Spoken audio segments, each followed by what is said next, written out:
M. Chagnon, vous m'entendez? Oui.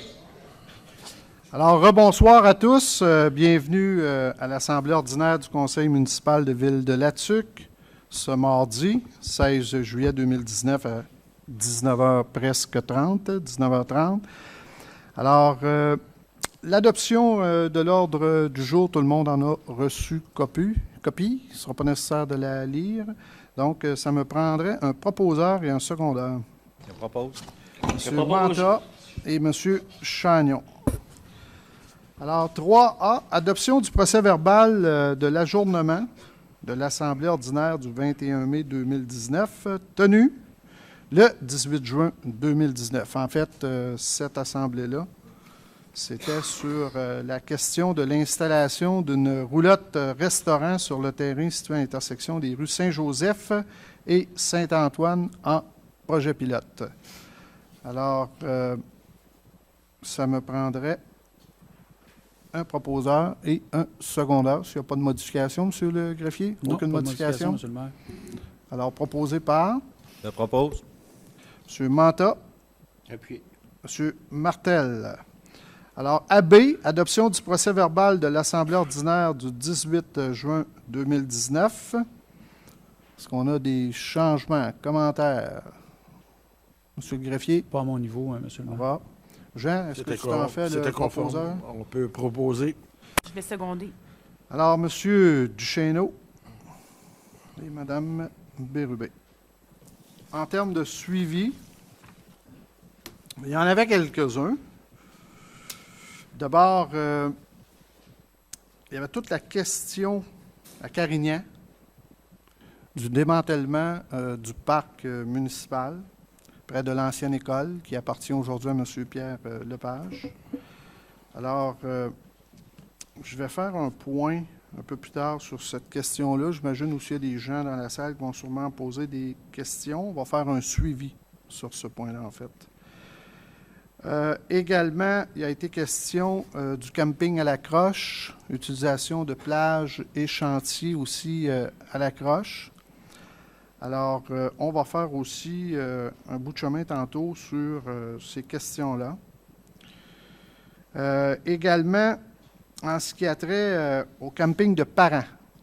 Camping de parents, on le sait, la Ville s'est retirée des charges relatives au camping de parents. Par contre, il y a eu une prise en charge là-bas qui a été faite par le Comité des loisirs, que vous pouvez me confirmer, M. Chagnon? Oui, c'est ça. Les gens se sont pris en main pour ce qui est du camping. Puis ce que le comité fait, bien, il prend la location de ces emplacements de camping-là, puis il ramasse des fonds, puis il organise des activités pour les enfants. Je pense que c'est un exemple à suivre, là. Alors, pour ce qui est du camping apparent, c'est le comité, comme je vous le disais, de loisirs qui va en prendre en charge et qui va faire le suivi là-bas. Il y avait du questionnement, mais il n'y avait pas rien en suspens pour lequel il y avait des suivis. Donc, on fera les suivis plus particulièrement sur le camping La Croche tantôt et bien sûr sur la question du parc à Carignan. Alors, ça termine le suivi au procès-verbal. On va aller maintenant aux correspondances. Donc, A, ministère des Affaires municipales et de l'Habitation, renouvellement du pacte fiscal et transfert d'un point de TVQ de 1 %. Monsieur le greffier. Oui, c'est une correspondance qui est transmise à Mme André Laforêt, ministre des Affaires municipales et de l'Habitation. Ça a été transmis le 20 juin dernier. C'est une correspondance qui a été co-signée par le maire, M. Pierre-David Tremblay, le directeur général, M. Marco Letiec, concernant le renouvellement du pacte fiscal et le transfert du point de TVQ de 1 %. Donc, Madame, la présente fait suite au déjeuner-conférence de M. François Legault du 9 mai dernier dans le cadre des assises annuelles de l'Union des municipalités du Québec, où le premier ministre a expliqué clairement lors de ce déjeuner-conférence que le transfert du point de TVQ, soit de 1 %, serait à coût nul lors du renouvellement du prochain pacte fiscal. Cette déclaration va à l'encontre de la déclaration de M. Legault, chef de la CAQ, et de tous les autres partis faite lors des assises de l'Union des municipalités du Québec tenues à Gatineau en mai 2018. De plus, la déclaration faite à Québec ce printemps va à l'encontre de votre vision d'ouverture tenues lors de vos tournées régionales, dont celle tenue à Trois-Rivières le 26 avril dernier. Nous devons vous rappeler que les municipalités ont subi une coupure de 300 millions de dollars lors des 2 derniers pactes fiscaux, et notamment pour l'ATUC, nous avons subi une perte récurrente de 1,9 million sur le budget global de 29 millions à cause du pacte fiscal. Cette situation est inacceptable pour la population latucoise et ceci représente une iniquité fiscale majeure pour les gens vivant en région. Le gouvernement du Québec a des surplus de 4 milliards de dollars et une municipalité comme l'ATUC située en région et vivant des ressources naturelles, mais sans les redevances, est impactée de plus de 1,9 million sur son budget. C'est inacceptable. Nous demandons au gouvernement du Québec de laisser le programme actuel en place et transférer le point de TVQ, soit de 1 % aux municipalités, de procéder au plein paiement des taxes foncières sur les immeubles du gouvernement du Québec et revoir à la hausse les redevances sur les ressources naturelles pour les municipalités. Donc, c'est une correspondance qui est signée par M. Pierre-David Tremblay, maire de l'ATUC, ainsi que le directeur général, M. Marco Letiec. Et c'est une correspondance qui a été adressée à Mme André Laforêt, ministre des Affaires municipales et de l'Habitation, le 20 juin dernier. Merci, M. le greffier. Point B, ministère des Affaires municipales et de l'Habitation. Mémoire. Ville de l'ATUC, déposée le 26 avril 2019 lors de la tournée des régions. Encore là, c'est une correspondance qui a été transmise par la Ville le 20 juin dernier à la ministre Mme André Laforêt, ministre des Affaires municipales et de l'Habitation. C'est également co-signé par le maire, M. Pierre-David Tremblay, et le directeur général, M. Marco Letiec. La présente fait suite au dépôt du mémoire de Ville de l'ATUC en main propre le 26 avril dernier lors de votre visite pour la tournée des élus à Trois-Rivières et à notre renvoi via courriel le 29 avril dernier. Nous vous demandions de venir nous rencontrer ou encore nous étions disposés à aller vous rencontrer à vos bureaux pour discuter de notre mémoire et de l'importance de faire des avancées selon les différentes demandes inscrites, considérant notre très faible indice de vitalité économique. En date du 17 juin, nous n'avons reçu aucun accusé-réception à notre mémoire et aucun suivi sur la demande de rencontre. Nous tenons à vous réitérer l'importance de ce mémoire pour les citoyens de l'agglomération de l'ATUC et nous attendons une réponse de votre part dans un court délai pour notre rencontre. Donc, on a reçu dans les dernières semaines un accusé-réception justement de la ministre, Mme André Laforêt, à l'effet qu'elle avait bel et bien reçu notre correspondance et qu'elle était pour prendre connaissance du mémoire et nous revenir prochainement sur une date de rencontre. Ça a pris 2 mois et demi. Pardon? Ça a pris 2 mois et demi avant qu'elle nous réponde. Plaisant. Alors, C, ministère des Affaires municipales et de l'Habitation, réexamen des modalités avec le gouvernement fédéral en vue d'apporter des ajustements pour la taxe sur l'essence et de la contribution du Québec, ce qu'on appelle le TEC 2019-2023. Oui. C'est une correspondance qui nous a été acheminée le 21 juin dernier par la ministre, Mme André Laforêt, ministre des Affaires municipales et de l'Habitation. Donc, ça touche le programme de la taxe sur l'essence et de la contribution du Québec, soit le TEC. Il y a 2 choses à l'intérieur de la correspondance qui est mentionnée. C'est dans le cadre du TEC 2019-2023, la Ville va recevoir 3 935 802 $ répartis sur 5 ans. Elle devra réaliser des travaux, des dépenses qu'elle présentera au ministère selon l'ordre de priorité suivant.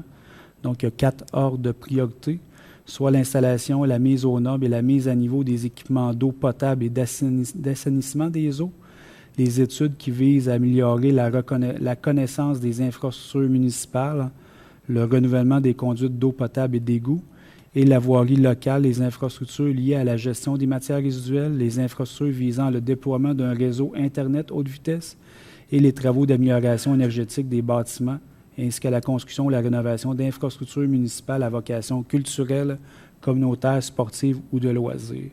Donc, c'est très normé, ce programme-là. Ça va être uniquement à l'intérieur de ces critères-là que la Ville va pouvoir justement puiser à l'intérieur de l'enveloppe qui nous est donnée dans le TEC 2019-2023 de 3 935 802. Également, on fait mention à l'intérieur de la correspondance de demandes que plusieurs municipalités ont adressées au gouvernement du Québec à l'égard de rendre admissibles certains bâtiments municipaux, soit les hôtels de ville, casernes de pompiers, garages, bureaux et entrepôts municipaux. Et à l'intérieur de la correspondance, c'est malgré les efforts déployés et le fait que ces demandes faisaient consensus au Québec, le gouvernement fédéral n'a pas à ce jour, et malgré ses prétentions publiques, répondu favorablement à ces demandes. Donc, toutes les revendications qui avaient été faites par le biais de l'FQM pour rendre admissibles différents bâtiments municipaux, entre autres les hôtels de ville, malheureusement, le TEC ne pourra pas servir à faire la réfection de ces bâtiments, mais uniquement les 4 critères que je vous ai énoncés précédemment. Merci, M. Greffier. D. Correspondance de la paroisse Saint-Martin-de-Tours en réponse à la lettre du 7 mai 2019 de la Ville sur l'avenir financier de l'Église Saint-Zéphirin. Oui, c'est une correspondance que nous avons reçue le 8 juillet dernier via courriel, signée par Mme Lise Fréchette, présidente de l'Assemblée des mariés. Comme vous l'avez mentionné, la présidente fait suite à une correspondance du 7 mai dernier relativement à l'avenir de l'Église Saint-Zéphirin et la capacité financière de la paroisse Saint-Martin-de-Tours à supporter ce bâtiment. On se souvient que la Ville avait dressé une liste de questions à la fabrique. Il nous mentionne à l'intérieur de la correspondance que nous apprécions votre objectif d'assurer la pérennité du bâtiment par l'intermédiaire d'une nouvelle vocation. Cet objectif est entièrement partagé par nos paroissiens et les dirigeants de la paroisse Saint-Martin-de-Tours. Il nous assure qu'il n'a jamais été question et de leur intention de démolir le bâtiment Saint-Zéphirin, malgré que nous avons mentionné comme conséquence ultime si aucune action n'était entreprise. Également, il mentionne que les états financiers de la paroisse nous ont été les états financiers pour les années 2012-2017 nous ont été acheminés. Et quant à la vente de le terrain Marie-Médiatrice, ce montant a été de 290 000 pour le terrain de Marie-Médiatrice. Cette transaction a eu lieu à sa juste valeur marchande, puis avait été évaluée dans le temps, il mentionne qu'elle avait été évaluée par une firme d'évaluateurs agréée retenue par la Ville de Latuc, effectivement. Et quant aux orientations concernant l'avenir, l'Assemblée des mariés a adopté la planification stratégique 2019-2024 de la paroisse Saint-Martin-de-Tours à sa séance régulière du 20 juin dernier. Cette planification inclut entre autres la mise en place de 3 entités légales autonomes, soit la poursuite de l'entité de la paroisse Saint-Martin-de-Tours comme telle, la création d'une entité légale pour la gestion du bâtiment de l'église Saint-Zéphirin et la création d'une entité autonome pour la gestion de tous les cimetières de la paroisse, incluant le cimetière de Latuc. Et à l'intérieur de la correspondance, il mentionne également que comme propriétaire gestionnaire de l'église Saint-Zéphirin, nous comptons reprendre la maîtrise d'œuvre de la réalisation du plan stratégique et du plan d'affaires de l'entité légale bâtiment Église Saint-Zéphirin pour en assurer sa pérennité. Et nous serons invités, entre autres, avec le comité des citoyens à participer à ce processus éventuellement. Merci. 2 commentaires. Ce soir, on ne pourra pas faire toute la lecture en assemblée du questionnement de Ville-Latuc et des retours de la fabrique. On va le faire. D'abord, il y a 2 choses. La première, c'est qu'on va rencontrer le comité de citoyens qui s'était formé dans les derniers mois. On va faire un débriefage de la lettre, du retour et des différentes questions et réponses. À la suite de ça, le Conseil a aussi mandaté notre directrice de la comptabilité à vérifier l'ensemble des questions posées par Ville de Latuc sur les aspects financiers 2012 jusqu'à ce jour, pour lequel on avait demandé les états financiers et reçus, qui étaient disponibles sur le site finalement de la fabrique. Alors, comme ça demande un peu plus de temps, nous allons probablement au mois d'août ou quelque part en août vous revenir avec certains commentaires sur la suite des choses. Alors, c'est ce que je voulais ajouter en ce qui a trait à la paroisse Saint-Zéphirin. Alors, sans plus tarder, je vais demander à Mme Nicole Landlet. Monsieur Letiec, vous allez devoir céder votre siège. Alors, Mme Landlet, qui est la présidente de la Société historique, a finalement écrit un beau petit volume, un recueil, Latuc, c'est ma ville, ma fierté, et qui porte sur l'origine des noms de rues. Alors, je vais laisser la parole, petite présentation de Mme Landlet sur ses travaux. Alors, Madame, à vous la parole. Merci infiniment, Monsieur le maire, et bonsoir à tous les mesdames et messieurs les conseillers, Latucois et Latucoises. Alors, je vous remercie de me permettre d'offrir ce livre. Je ne sais pas si on peut le voir. Est-ce que c'est possible? Est-ce que c'est visible? Oui, OK. Alors, c'est un recueil que je pourrais dire sur les origines de nom de rue. Pourquoi j'ai fait ce livre-là? Bien, spécialement, au départ, je tiens à remercier M. le maire pour la préface de mon livre, que j'ai beaucoup apprécié. Ce livre se veut un recueil qu'on lit et qu'on relit pour s'imprégner de la mémoire des gens. Parce que c'est sûr que tu vas le lire de A à Z. Ah, ouais, c'est ça, j'ai su ça, j'ai appris ça. Mais là, tu vas te promener sur la rue, puis tout d'un coup, tu vas dire, ah, la rue Saint-Honoré, ça vient d'où, ça? Puis là, tu as oublié.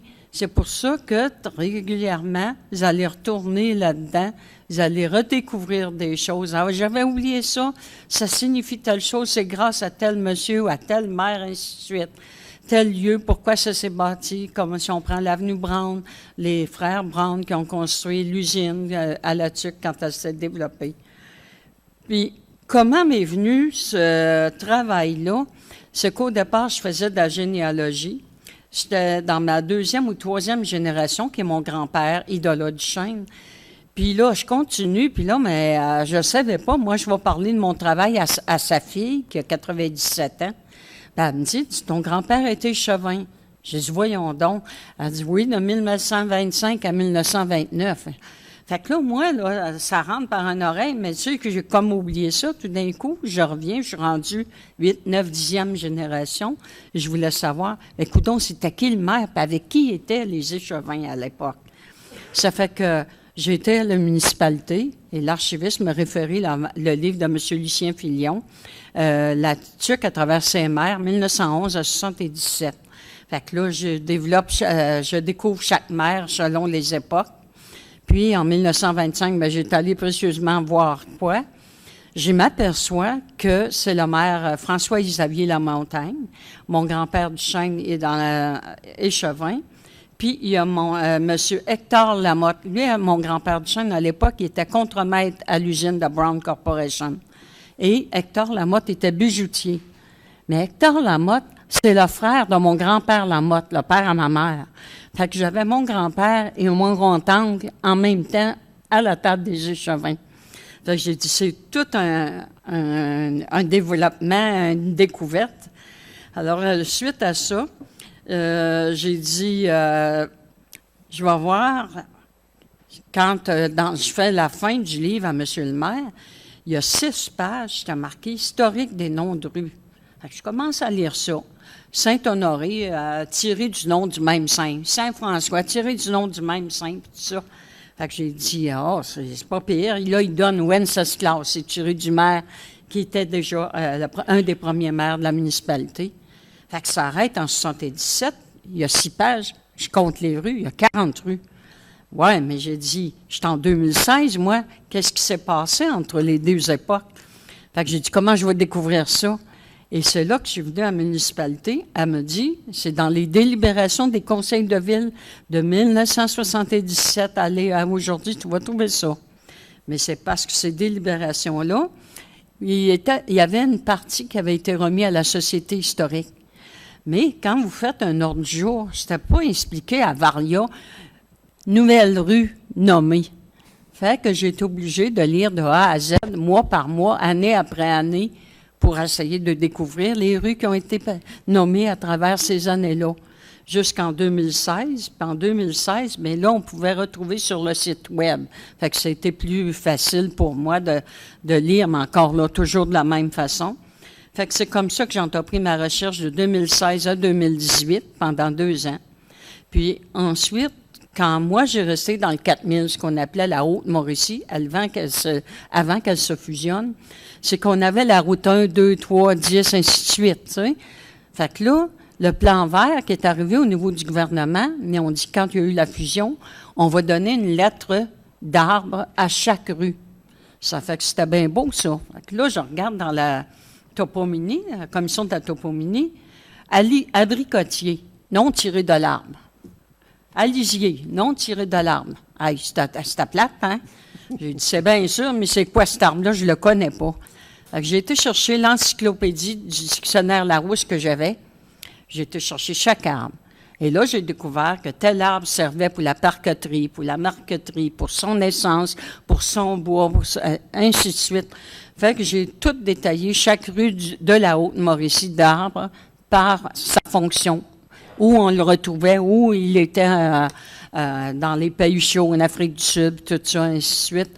Pourquoi qu'on le prenait, pour ses racines, pour ses fleurs, ainsi de suite. Fait que c'est comme ça que j'ai fait la recherche qui s'est échelonnée sur 2 ans. Alors, pour parler de la signification et des origines de la ville, en me présentant, je ne pouvais pas passer sans savoir d'où vient ce nom-là. Alors, c'est comme ça que la commission de toponymie avait très bien décrit les origines de la ville et ce que ça signifiait. Fait que j'ai retranscrit cette portion-là. Après ça, je parlais aussi des armoiries de la ville. Je demandais aux gens, les armoiries de la ville, connaissez-vous ça? C'est quoi ça? Voyons donc, les 2 bras m'ont tombé. J'ai dit, chaque province, chaque ville a ses armoiries, ce qui la rend unique, puis c'est attitré avec elle. Fait que quand j'ai vu ça, j'ai inclus les armoiries et chaque étape de l'armoirie, vous allez avoir les détails. Qu'est-ce que ça signifie les arbres, l'électricité, ainsi de suite. Pourquoi ils ont nommé ça comme ça? Puis ça a été fait par le Conseil canadien, si je ne me trompe pas, Collège canadien des armoiries de Montréal, qui a créé le logo des armoiries. Puis après ça, là, je suis passée par lettre alphabétique à chacune des rues pour terminer avec le médiatique, où j'ai pris mes recherches, et le remerciement. Alors, c'est ce qui fait un petit livre que le format a été à une demande de gens, parce que moi, j'avais écrit mon document sur une feuille 8,5-11. Mais on dit, si tu le fais à moitié, tu vas le mettre dans ta bourse pour une femme, puis les gens peuvent le rentrer dans leur poche de veston. J'ai dit, c'est une bonne idée. Fait que c'est comme ça qu'est devenu ce modèle-là. Fait que je remercie tellement l'aide que j'ai eue à la ville avec Mme Amélie Lavoie qui a fait de la correction, Amélie Joubert qui s'est occupée du ministère des Cultures et Communications, puis Marie-Ève Bissonnette, si je ne me trompe pas, pour la conception graphique. Fait que c'était d'un support, j'ai travaillé avec eux, puis après ça, on a fait, l'impression, on a fait des soumissions pour en choisir un. Puis, je devais avoir ça en avril, puis je l'ai reçu hier, le 15 juillet, avec tous les délais, les fêtes, les congés, puis là, c'est les vacances. Là, je ne pouvais pas aller au mois d'août parce que, présentement, moi, j'ai pris des réservations. Quand je voyais le délai, il tirait, je dis, réservez-le, puis quand ça arrivera, je vais vous le garder. Savez-vous que j'en ai laissé une centaine à la librairie ABC? J'en ai laissé une dizaine à la gare, au kiosque touristique. J'en ai laissé une vingtaine chez ma coiffeuse. Elle dit, j'ai toutes des vieilles madames. Fait qu'elle dit, les autres vont aimer ça. Puis, j'en ai 120 à moi. Et sur 120, présentement, il m'en reste que 25. Tout a été réservé. J'ai des envois postaux à Québec, à Ottawa, à Montréal, à Trois-Rivières, un peu partout. Fait que c'est débile comment ça l'a parti comme un patin en roulette, là, tu sais. Fait que j'en suis très, très fière de ce document-là. Puis, c'est sûr que c'est ma première expérience en tant qu'écrivaine. C'est pas un roman, mais ça vous donne une bonne idée ce que chaque nom de rue dans votre ville, vous allez connaître votre ville d'une autre façon. C'est un complément que je dirais au livre du centenaire, mais plus spécifiquement, l'intérieur de sa ville. Le centenaire, c'est les lieux, c'est les gens, les époques qui ont passé, tout ça. Et ça reste toujours, les rues ne changent pas. Ils vont toujours être là. Alors, j'ai inclus Parent et j'ai inclus La Croche parce qu'il faisait partie de Ville-Latuc aussi. Ce que j'ai pas fait pour les lacs, parce que j'aurais eu 5 à 6 000 lacs à décrire autour de la ville de Latuc. 17 000, madame. 17 000. Ça fait que ça, je m'en suis passé. Fait que je remercie le conseil municipal de m'avoir donné cette opportunité-là. Et puis, ça va être aussi, que je le voyais, pour les nouveaux arrivants. Un beau document pour ces gens-là aussi. Alors, je mets fin à cette discussion, à moins que vous ayez des questions. Madame, un grand coup de chapeau. Je vais lire la dédicace de Mme Landlet, qui s'adresse bien sûr dans son livre qu'elle remet à Ville-de-la-Tuque. Le 16 juillet 2019, c'est avec grand plaisir que je partage le fruit de mon travail pour faire connaître ma ville par le nom des rues. 2 années de recherche avec minutie, ténacité et patience. Une citoyenne engagée, Mme Nicole Duchesne-Landlet. Et en retour, je vais vous lire un petit bout de la préface. Le conseil de ville se joint à moi et tient à exprimer toute sa gratitude envers Mme Nicole Landlet pour son travail de recherche qui a permis la réalisation de ce document. Mme Landlet caresse ce projet depuis très longtemps et nous sommes heureux d'avoir pu contribuer à le réaliser avec elle. À travers sa plume, on sent toute la passion de Mme Landlet pour l'histoire de notre municipalité et son désir de partager ses recherches avec la population. Ce volume est un outil de référence culturelle précieux. En publiant ce livre, Mme Landlet partage des informations utiles qui aident à garder en nos mémoires le souvenir de bien des gens, aujourd'hui disparus, que nous côtoyons sans le savoir tous les jours en empruntant les rues de la Tuque. Nous espérons que vous prendrez plaisir autant que nous à le consulter. Alors, vous en avez laissé quelques exemplaires à la Tuque, puis il est à temps parce que je pense que ça part comme des petits pains chauds. Vous nous avez dit où se le procurer. Alors, encore une fois, madame, grand merci. C'est un grand coup de chapeau pour vous et la réalisation de ce document. Je vous remercie infiniment. J'aimerais juste apporter et faire un appel à la population. Concernant la Société historique, on prépare pour 2020, ça prend 1 an, c'est notre prochaine exposition. Et le thème de notre exposition, c'est le développement de l'industrie forestière, de la ville et de l'Hydro-Québec par l'arrivée des trains. Alors, je fais appel à tous, ceux qui peuvent avoir des photos.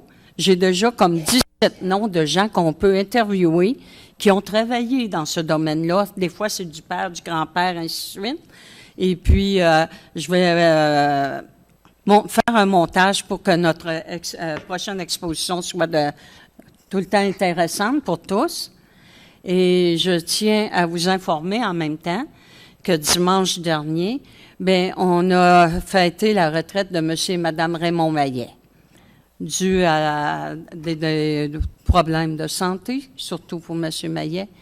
Fait que là, il ne pouvait plus se permettre, Mme Maillet étant soutenant son conjoint.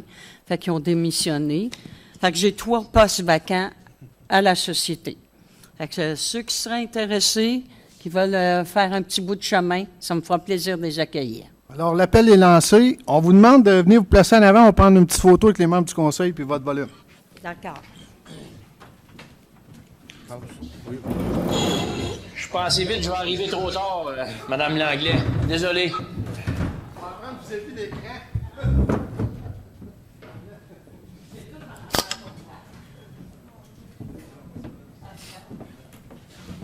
On va te créer dans l'espace champion. On fera du Photoshop. Félicitations. Merci. Merci infiniment. Merci. Merci beaucoup. Merci beaucoup. C'est tout un honneur. C'est sûr. Je ne m'attendais pas à être parmi vous comme ça. J'étais à la période de questions, ça, dans mon avis.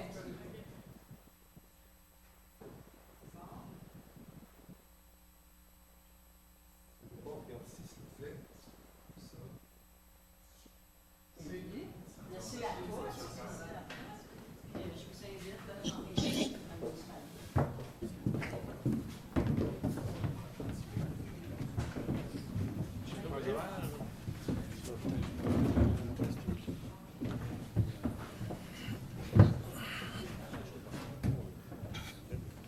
Vous allez pouvoir en vendre quelques-uns ici, Mme Landlet, si vous n'avez amené. Ça va être le temps d'en vendre quelques-uns ici.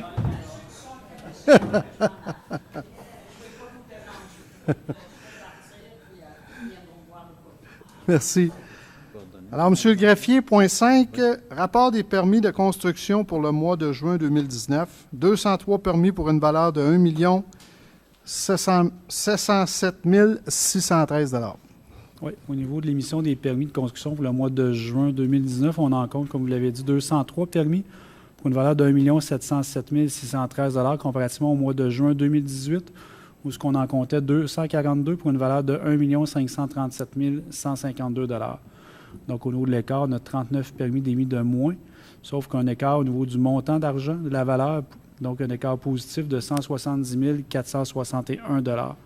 Au niveau du cumulatif, jusqu'à présent, on compte 667 permis pour une valeur de 8 902 618 $, comparativement à ce même cumulatif de l'an dernier. 698 permis avaient été émis pour une valeur de 14 963 392. On a un écart de 31 permis d'émis de moins que l'an passé et une valeur de 6 060 774 $ également de moins que l'an passé au niveau du cumulatif. Merci, M. Greffier. Alors, point 6, Direction générale, 6.1. Demande d'aide financière au ministère des Transports du Québec, programme d'aide à la voirie locale, volet projet particulier d'amélioration par circonscription électorale. Oui. Tandis que Ville-de-Tuc est admissible au programme d'aide à la voirie locale mis de l'avant par le ministère des Transports du Québec.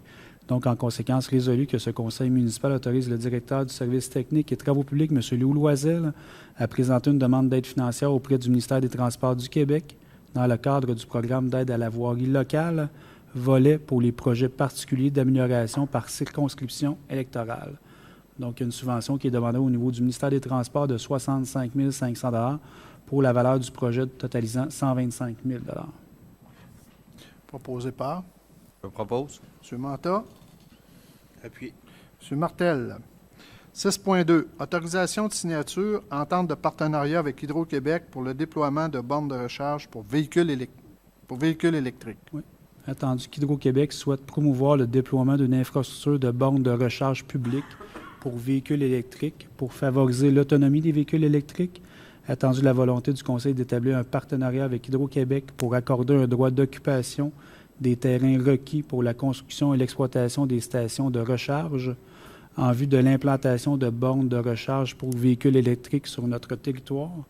Attendu que la Ville de La-Tuque bénéficiera d'une aide financière via le Fonds d'appui au rayonnement des régions du ministère des Affaires municipales et de l'Habitation pour une borne de recharge implantée à La-Tuque. Donc, en conséquence, résolu que ce conseil municipal autorise le maire et le greffier à signer pour nom de la Ville de La-Tuque l'entente de partenariat avec Hydro-Québec relativement à l'implantation d'une borne de recharge pour véhicules électriques dans la Ville de La-Tuque. Proposé par J'ai proposé. Mme Bérubé, Je vais l'appuyer. Une seconde. Ah, vas-y, Éric. M. Chagnon. Oui. OK. Alors, 6.3, autorisation de signature, contrat avec ADN Communication, mise à niveau du site web de Ville de La-Tuque.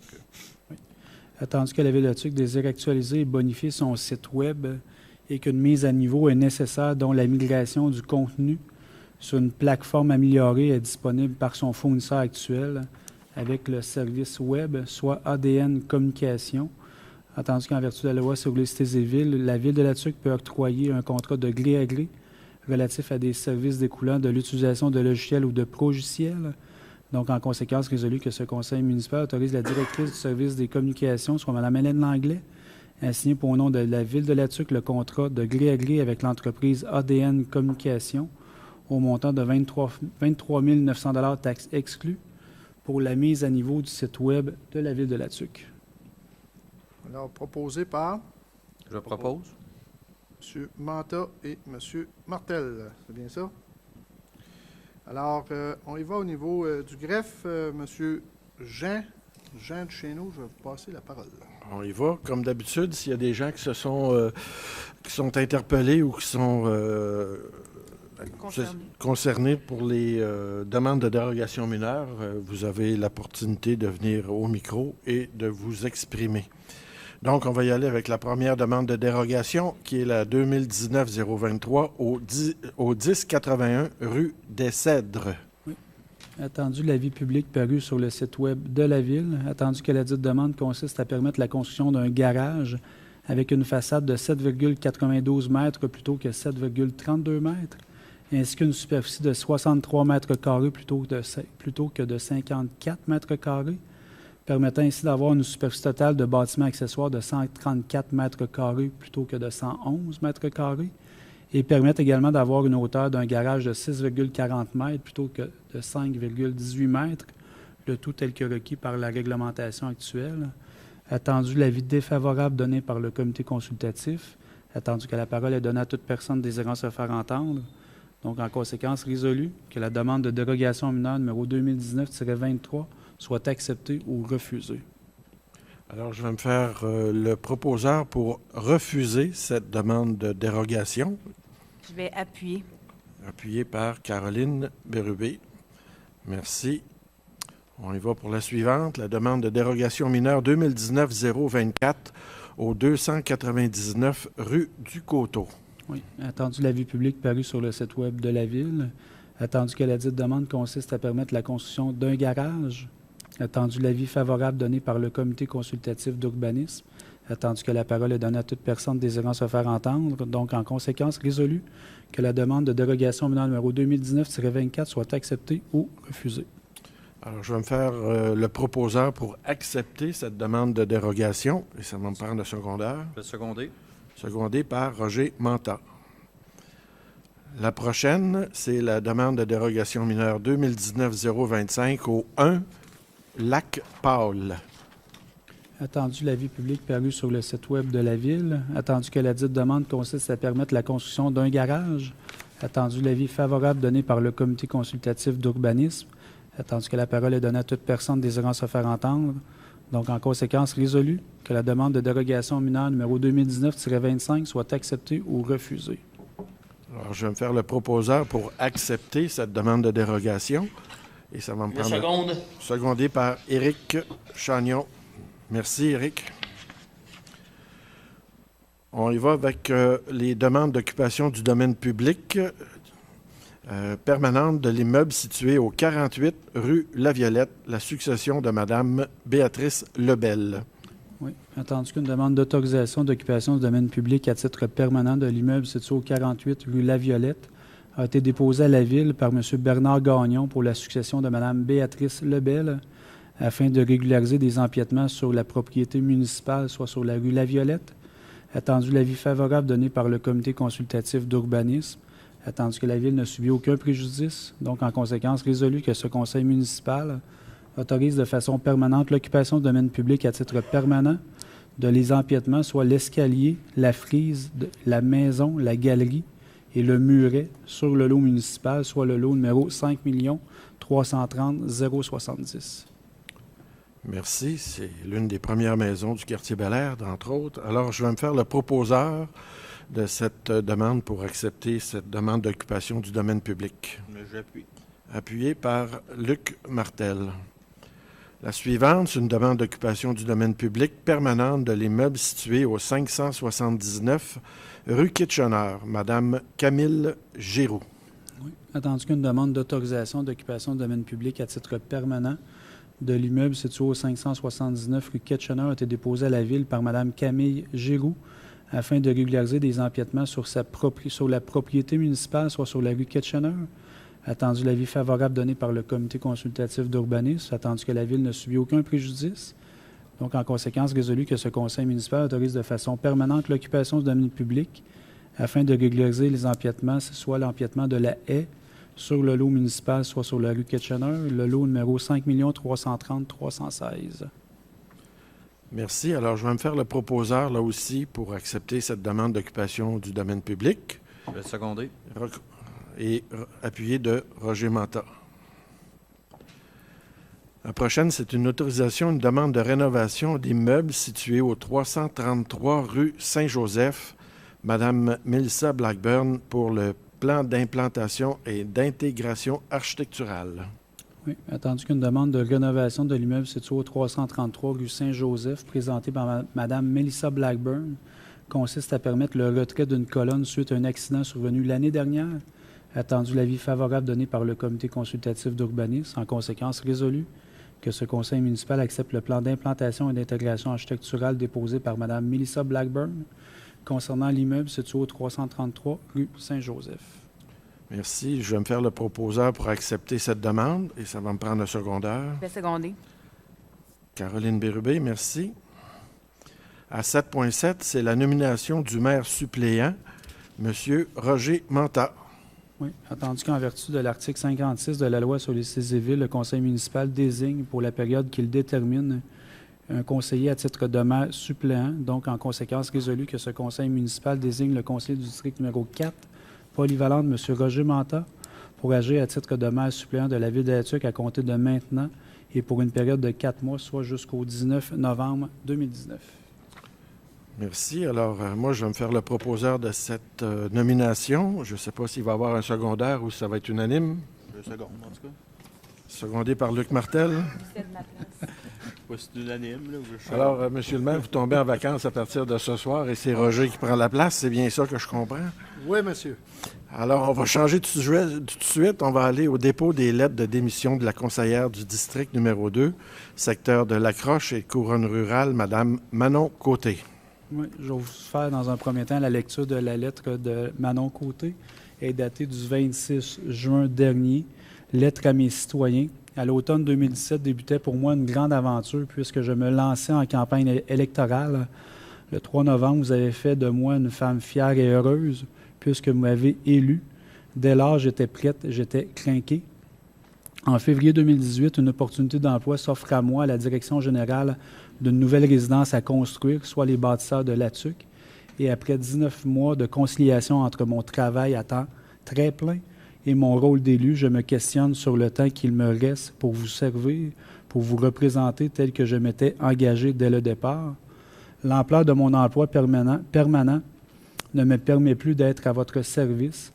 Les dossiers actuels et à venir exigeront beaucoup de temps et mon poste à la direction générale de la résidence ainsi que ma contribution au sein du groupe des bâtisseurs est grandissant et essentielle au développement de notre modèle d'affaires et aussi pour la femme passionnée et audacieuse que je suis. Pour une première fois dans ma vie, je prendrai la décision pour moi. Vous me connaissez, je suis vrai, dévoué, entière et dans ce que j'entreprends, je travaille fort et j'aime le travail bien fait et ce manque de temps ne me permet plus de rendre un travail complet à la hauteur de mes attentes. Je dois donc, chers citoyens, me retirer de la politique municipale pour le respect que j'ai envers vous, envers moi. Mes valeurs ont toujours orienté mes actions et je dois aller dans ce sens. Je vous remercie de votre confiance, de votre soutien et surtout de votre compréhension. Merci de respecter ma décision. En terminant, je souhaite une bonne chance à la future ou au futur élu qui occupera ce siège. Je promets de passer le flambeau des dossiers courants, ceci pour assurer la continuité des dossiers et du service aux citoyens. C'est une lettre que j'ai reçue le 25 juin à l'Hôtel de Ville et c'est signé par Madame Manon Côté. Monsieur le greffier, je vais me faire le Luc Martel de ce soir, alors je vais demander que le conseil adresse une lettre de remerciement à Mme Côté pour ce service public rendu. Est-ce que c'est supporté par l'ensemble des autres conseillers et conseillères? Oui. Et je vais me faire le proposeur du dépôt de la lettre et ça va me prendre un secondaire. Je vais juste peut-être procéder à la lecture de la résolution. Oui, allez-y, excusez-moi, Monsieur le Jean greffier. l'a déjà proposé, accepté. Donc, attendu le dépôt par le greffier de la lettre de démission de la conseillère du district numéro 2, secteur Lacroche et couronne rurale, soit Mme Manon Côté, en date du 26 juin dernier. En conséquence, il est résolu que ce conseil municipal prend acte du dépôt de la lettre de démission de la conseillère Mme Manon Côté, dont le mandat a pris fin le 26 juin dernier, que le greffier avise par la présente le conseil municipal de la vacance du poste en vertu de l'article 333 de la loi sur les élections et référendums et qu'en vertu de l'article 335 de la loi sur les élections et référendums, le président d'élection décrète une élection partielle afin de combler le siège vacant du poste de conseiller du district numéro 2, Lacroche, couronne rurale, et avise le conseil du jour du scrutin, soit dimanche le 6 octobre 2019, selon les dispositions de cette même loi, et que le greffier avise également le ministère des Affaires municipales et de l'Habitation de la vacance du poste en question. Merci, Monsieur le greffier. Alors, je vais reprendre. Je vais faire le proposeur de cette résolution pour le dépôt de la lettre. Second. Secondé par Luc Martel. Est-ce qu'il y a des conseillers et conseillères qui ont des commentaires supplémentaires à faire là-dessus? Peut-être juste indiquer, M. Duchesneau, quelques dates quand même Oui. qui sont importantes dans le processus. Donc, il y aura un scrutin pour combler justement le poste du district numéro 2, couronne rurale Lacroche, le 6 octobre prochain. La période de mise en candidature pour les futurs candidats qui seraient intéressés se déroulera du 23 août au 6 septembre prochain. Il y aura également le vote par anticipation qui se déroulera dimanche le 29 septembre. Il n'a pas l'obligation aussi d'être résidé dans le secteur en tant que tel pour se présenter comme candidat. C'est un district quand même assez grand, c'est 13 000 km². Donc, c'est tout ce qui ceinture la portion urbaine de la ville de Latuc jusqu'aux limites de Kiskissing et jusqu'à la limite également de Rivière-au-Rat, et ça inclut la réserve autochtone de Wemontachi aussi. Donc, c'est un immense district de 13 000 km². Il y a tout près de 2300 électeurs qui se retrouvent à l'intérieur de ce district, soit 2000 électeurs domiciliés et 300 électeurs qui sont non domiciliés, qui vont pouvoir exercer leur droit de vote également, soit par la poste, soit en se présentant le jour même, soit le vote par anticipation ou la journée du scrutin. S'il y a des gens qui sont intéressés ou des questions, quoi que ce soit, à ce moment-là, vous pouvez communiquer avec moi, qui va agir également comme président d'élection dans le cadre de ces élections partielles. Merci des précisions, M. Le Greffier. On va y aller avec, à 7.9, une demande de reconnaissance pour fin d'exemption de taxes foncières pour l'organisme Défi Jeunesse du Haut-Saint-Maurice, communément appelé la Maison des Jeunes. Oui. Attendu que, conformément à la loi sur la fiscalité municipale, les organismes bénéficiant d'une reconnaissance pour l'exemption de taxes foncières accordées par la Commission municipale du Québec doivent faire l'objet d'une révision périodique après 9 ans. Attendu la présente demande de révision périodique concernant l'organisme Défi Jeunesse du Haut-Saint-Maurice. Attendu qu'en date du 17 juin dernier, la Commission municipale du Québec demandait à la Ville de Latuc de se prononcer sur la demande de reconnaissance de cet organisme, donc en conséquence résolue que ce conseil municipal signifie à la Commission municipale du Québec qu'il soit en faveur de la reconnaissance de l'organisme Défi Jeunesse du Haut-Saint-Maurice pour fin d'exemption de toute taxe foncière relativement aux activités exercées par cet organisme. Merci. On va y aller entre deux klaxons. Je vais me faire le proposeur pour cette résolution. Second. Secondé par Roger Mantard. Oh, on est allé vite. Il y en a un qui s'en vient, là.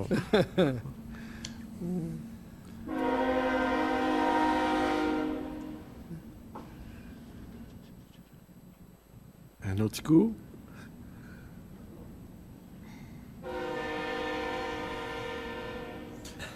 À 7.10, on a l'autorisation de signature, une requête introductive d'instance en acquisition judiciaire du droit de propriété par prescription pour le lot 5 330 179 sur la rue La Violette. Oui, attendu que la firme d'avocats Goulet et Tessier ont fait parvenir à la Ville de Latuc une requête introductive d'instance en acquisition judiciaire du droit de propriété par prescription, attendu que la dite requête a pour but de clarifier les titres de propriété relatifs au lot numéro 5 330 179 situé sur la rue La Violette, attendu que la Ville de Latuc ne prétend aucun droit concernant ce lot impliqué dans la présente requête.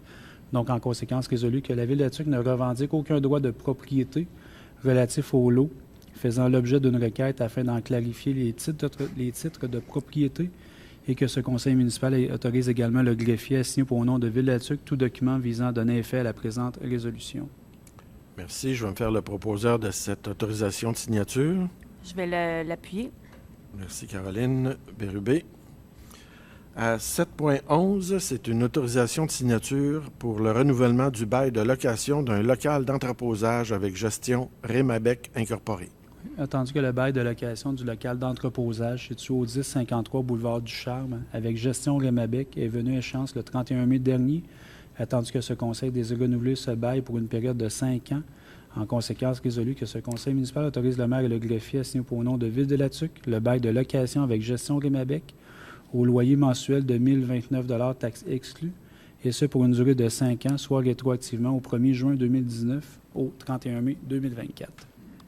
Merci. Alors, je vais me faire le proposeur de cette autorisation de signature. Et ça va me prendre la secondaire, secondé par Caroline Bérubé. Merci. Alors, ma portion est terminée. Alors, on va poursuivre avec la trésorerie, point 8. avec M. Luc Martel. Oui, 8.1, adoption des comptes à payer ou ratifier pour le mois de juin 2019.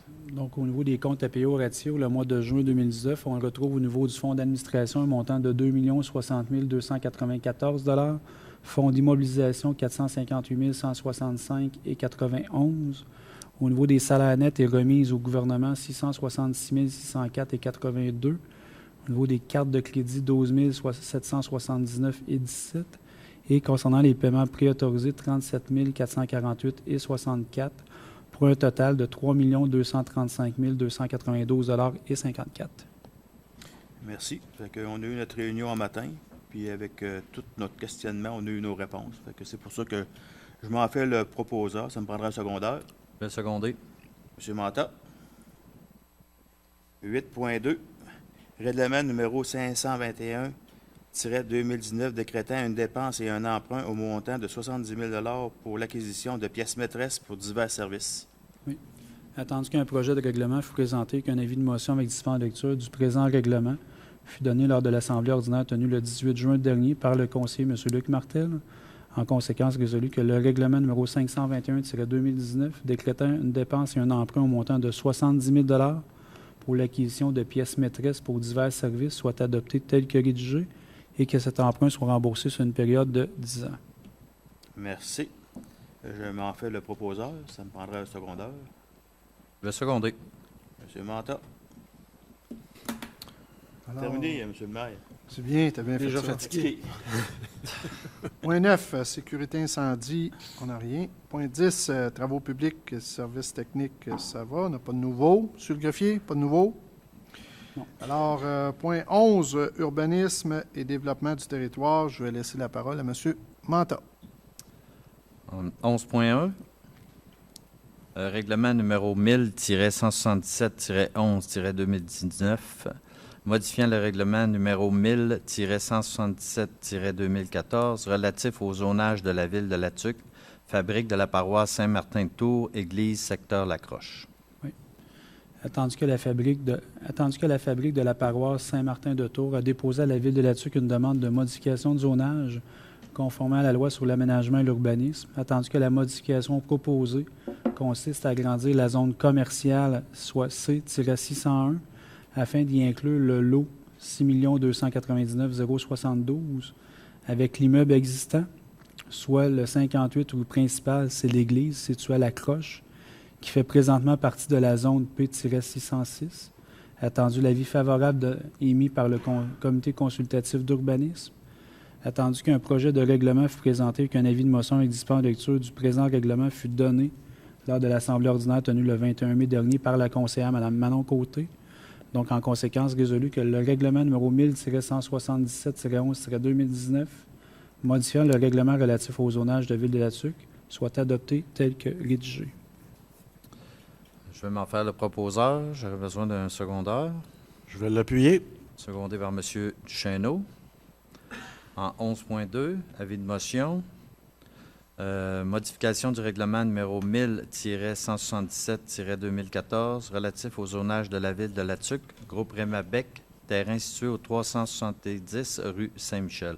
Je, sous-signé Roger Manta, conseiller municipal, donne avis de motion qu'à une assemblée ultérieure de ce conseil municipal, il sera déposé pour adoption un règlement avec dispense de lecture modifiant le règlement numéro 1000-177-2014 relatif au zonage de la ville de La Tuque, groupe Rémabec, terrain situé au 370 rue Saint-Michel, afin de permettre l'usage 4621, terrain de stationnement pour automobiles, dans la zone industrielle I-717.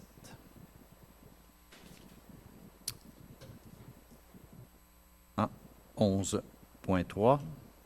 Premier projet de règlement modifiant le règlement numéro 1000-177-2014 relatif au zonage de la ville de La Tuque, groupe Rémabec, terrain situé au 370 rue Saint-Michel.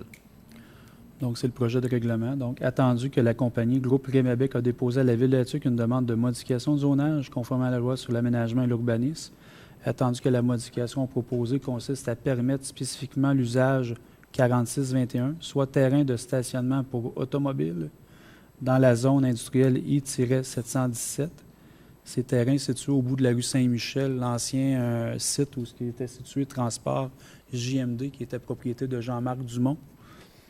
Attendu l'avis favorable émis par le comité consultatif d'urbanisme. Attendu qu'un avis de motion avec dispensation de lecture du présent règlement a dûment été donné lors de l'Assemblée ordinaire tenue aujourd'hui même, soit le 16 juillet.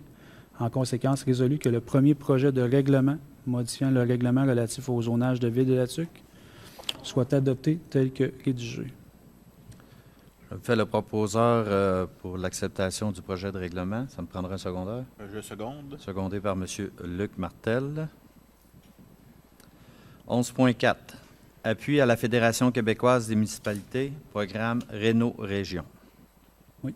Attendu que le programme Réno-Région a bénéficié à plusieurs familles défavorisées, attendu que la moyenne des sommes engagées pour ce programme dans les 3 dernières années fut de 15,5 millions, attendu que le gouverneur du Québec a rendu public une répartition des montants par MRC, décrétant une coupure de 7,6 millions par rapport à l'enveloppe prévue pour ce programme en 2017-2018 et 2018-2019, attendu que la répartition annoncée reste tout à fait insuffisante pour répondre aux besoins et que dans plusieurs cas, elle ne permettra même pas de répondre aux demandes et aux attentes dans plusieurs municipalités, attendu que l'utilisation croissante du programme constatée ces dernières années et que le MRC reçoive davantage des demandes d'aide, attendu l'importance du programme Réno-Région pour nos municipalités et pour le maintien d'une qualité de vie pour les populations les plus démunies et vulnérables dans nos milieux,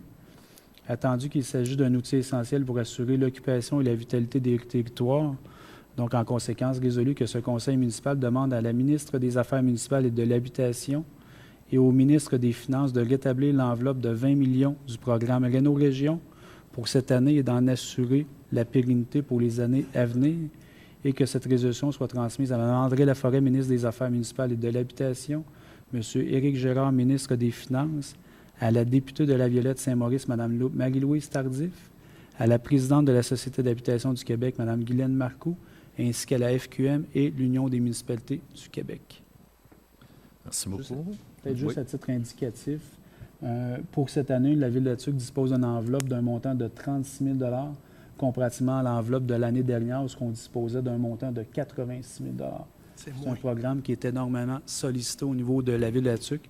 Ça permet justement à des familles qui sont moins bien nanties, plus défavorisées, d'effectuer des travaux d'urgence sur des bâtiments, soit réfection de toiture, structure, électricité et plomberie. Donc, présentement, on compte présentement une dizaine de demandes qui sont adressées depuis janvier 2019 à la Ville de la Tuque. D'où le fait qu'on appuie fortement la Fédération pour être capable d'avoir des sous supplémentaires pour être capable de suivre aux demandes qu'on a. Merci beaucoup, M. le greffier. Je m'en fais le proposeur. J'aurais besoin d'un secondaire. Seconde. De seconder. Moi, je pense que c'est Unanime. unanime. Hein? Unanime. Unanime. Oui. Merci beaucoup. Je vais passer le micro à Mme Bérubé en loisirs, culture et développement touristique. Merci. Alors, 12.1, rejet, deuxième appel d'offres, conception de plan et remplacement de la motrice du Tibar VLT-2019-017. Attendu que lors d'un appel d'offres public se terminait le 3 juillet dernier, une seule soumission a été reçue. Donc, la soumission que nous avons reçue provient des remontes de pente Samson incorporés de Lévis. L'option numéro 1 était au montant de 356 125 $ et l'option numéro 2 était au montant de 360 125 $. Donc, en conséquence, résolu que ce conseil municipal rejette la soumission déposée dans le cadre du deuxième appel d'offres pour la conception de plan et remplacement de la motrice du T-bar, et ce, en raison d'un dépassement de coûts en fonction de l'analyse et de l'estimation des coûts, et que ce conseil municipal autorise de retourner en appel d'offres public en modifiant le devis pour lequel nous sommes allés en appel d'offres. Merci. Alors, je vais me faire le proposeur du rejet de cette deuxième appel d'offres. Je vais seconder. Je vais appuyer. Merci, M. Manta. Alors, 12.2, autorisation de signature, entente avec le comité de loisirs de parents pour la gestion et la tarification du camping du secteur parents pour la saison 2019. Attendu la recommandation de la directrice du service du loisir et de la culture, Mme Estelle Paulus, concernant la reconduction de l'entente avec le comité de loisirs de parents pour la gestion et la tarification du camping municipal du secteur parents pour pour la saison 2019. Donc, en conséquence, résolu que ce conseil municipal autorise le maire et le greffier à signer au nom de Ville de Latuc le protocole d'entente avec le comité de loisirs de parents représenté par Mme Stéphanie Gauthier pour opérer le camping municipal du secteur de Parent pour une durée de 5 mois, soit la saison estivale 2019, du mois de juin à octobre, avec possibilité de reconduction. Merci. Alors, je me fais le proposeur de cette autorisation de signature. Je seconde. Merci, Éric. Alors, voilà, c'est tout pour moi. Merci. Alors, on y va au point 13, mots du maire et activités à venir. Commence à préparer ta lecture. Éric, tu vas faire les activités à venir tantôt. Alors, au mot du maire, 4 sujets sur lesquels j'aimerais vous entretenir. Marco, tu te prépareras. Il y a 2 suivis. Je vais te les faire après. Mais avant, je veux vous annoncer qui est une bonne nouvelle, mais vous allez voir en action très bientôt une brigade qu'on appelle la brigade verte. On en a fait l'annonce aujourd'hui. La brigade servira à sensibiliser les citoyens sur l'importance du recyclage, bien sûr, matières résiduelles, sur le compostage, l'économie d'eau potable également. Donc, les jeunes, c'est une jeune équipe, des gens du secondaire. On espère que les citoyens vont lui réserver un accueil chaleureux. Je n'en doute d'ailleurs pas. Ces jeunes vont proposer des trucs, des astuces pour inciter les Québécois, les Latucois, à améliorer leurs empreintes vertes et leurs empreintes bleues. En fait, ça fait partie de nos actions dans notre virage vert qu'on effectue depuis quelques semaines. On sait qu'on a un grand chantier dans lequel on est en cours, mais pour lequel on va faire des annonces très bientôt, qui est le programme de gestion des matières résiduelles. On vous a déjà fait une présentation, mais on continue à travailler là-dessus pour que l'an prochain, on puisse avoir un écocentre fonctionnel. À la suite de ces travaux-là, dans l'autre année, va suivre une plaque de compostage, si c'est la solution retenue, pour finalement finir avec une solution où ce qui restera à Ville-Latuc sera possiblement enfoui, transporté ailleurs ou encore incinéré. Alors, ces jeunes-là vont faire des sondages également un peu partout, vont rencontrer aussi les jeunes du Boucan, là, qui est un camp de jour, vont rencontrer les migrateurs du Centre d'amitié autochtone, vont initier un peu tout le monde aux bonnes pratiques en matière de développement durable aussi. La brigade, bien sûr, va faire aussi du porte-à-porte. Je me propose de faire quelques journées avec eux, les accompagner. Il y aura aussi possiblement des membres de la direction ou encore des élus. Alors, ces jeunes-là vont travailler tout l'été, vont rencontrer les citoyens et les différents endroits au cours de l'été. Vous allez les reconnaître. Ils ont un chandail vert au logo de la Brigade verte et de Ville de Latuc. Alors, comme je vous le disais, la gestion de matières résiduelles, l'économie d'eau potable, tout ce qui est le virage vert, même la consommation des bouteilles d'eau, sacs de plastique. En tout cas, ça va être le temps, autant pour les citoyens. On veut ça interactif, on veut ça avec échange. Ils vont nous ramener aussi des suggestions, des idées au niveau du virage vert que l'on fait actuellement. Donc, c'est important parce qu'il y a un engagement de la Ville à travers ce virage-là, mais on veut être capable aussi avec ces jeunes-là d'aller chercher l'engagement aussi de nos citoyens, nos citoyennes, pour qu'on puisse faire un pas dans cette direction-là, donc de progresser vis-à-vis de meilleures habitudes de consommation et aussi afin de mieux se débarrasser de ces matières-là qui ont un coût vraiment important sur l'avenir, mais aussi sur le budget actuel de Ville de Latuc.